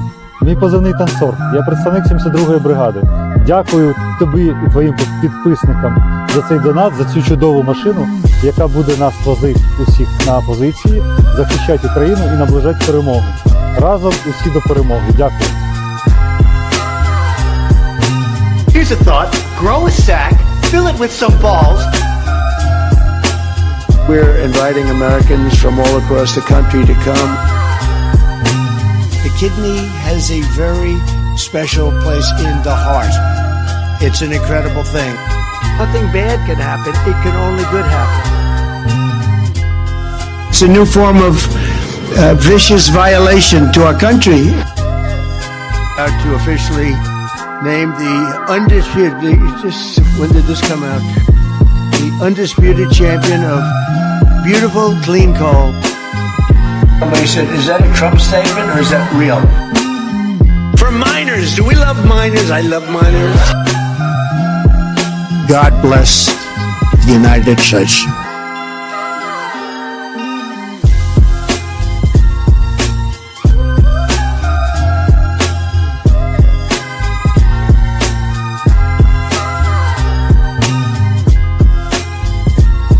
Water coming here is dead. They're just getting acclimated. You know what that means, acclimated? We always do about this time. He says wrecked him, damn near killed him. Taking it back to Nevada where he's running for Вітаю, banging Бостон Брайан. horses. Мій позивний танцор. Я представник 72-ї бригади. Дякую тобі і твоїм підписникам за цей донат, за цю чудову машину, яка буде нас возити усіх на позиції, захищати Україну і наближати перемогу. Разом усі до перемоги. Дякую. Never fight uphill, me boys. Never fight uphill.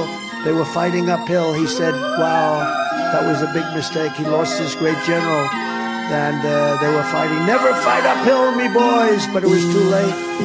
We're a nation that just recently heard that Saudi Arabia and Russia will repeat your... Oh.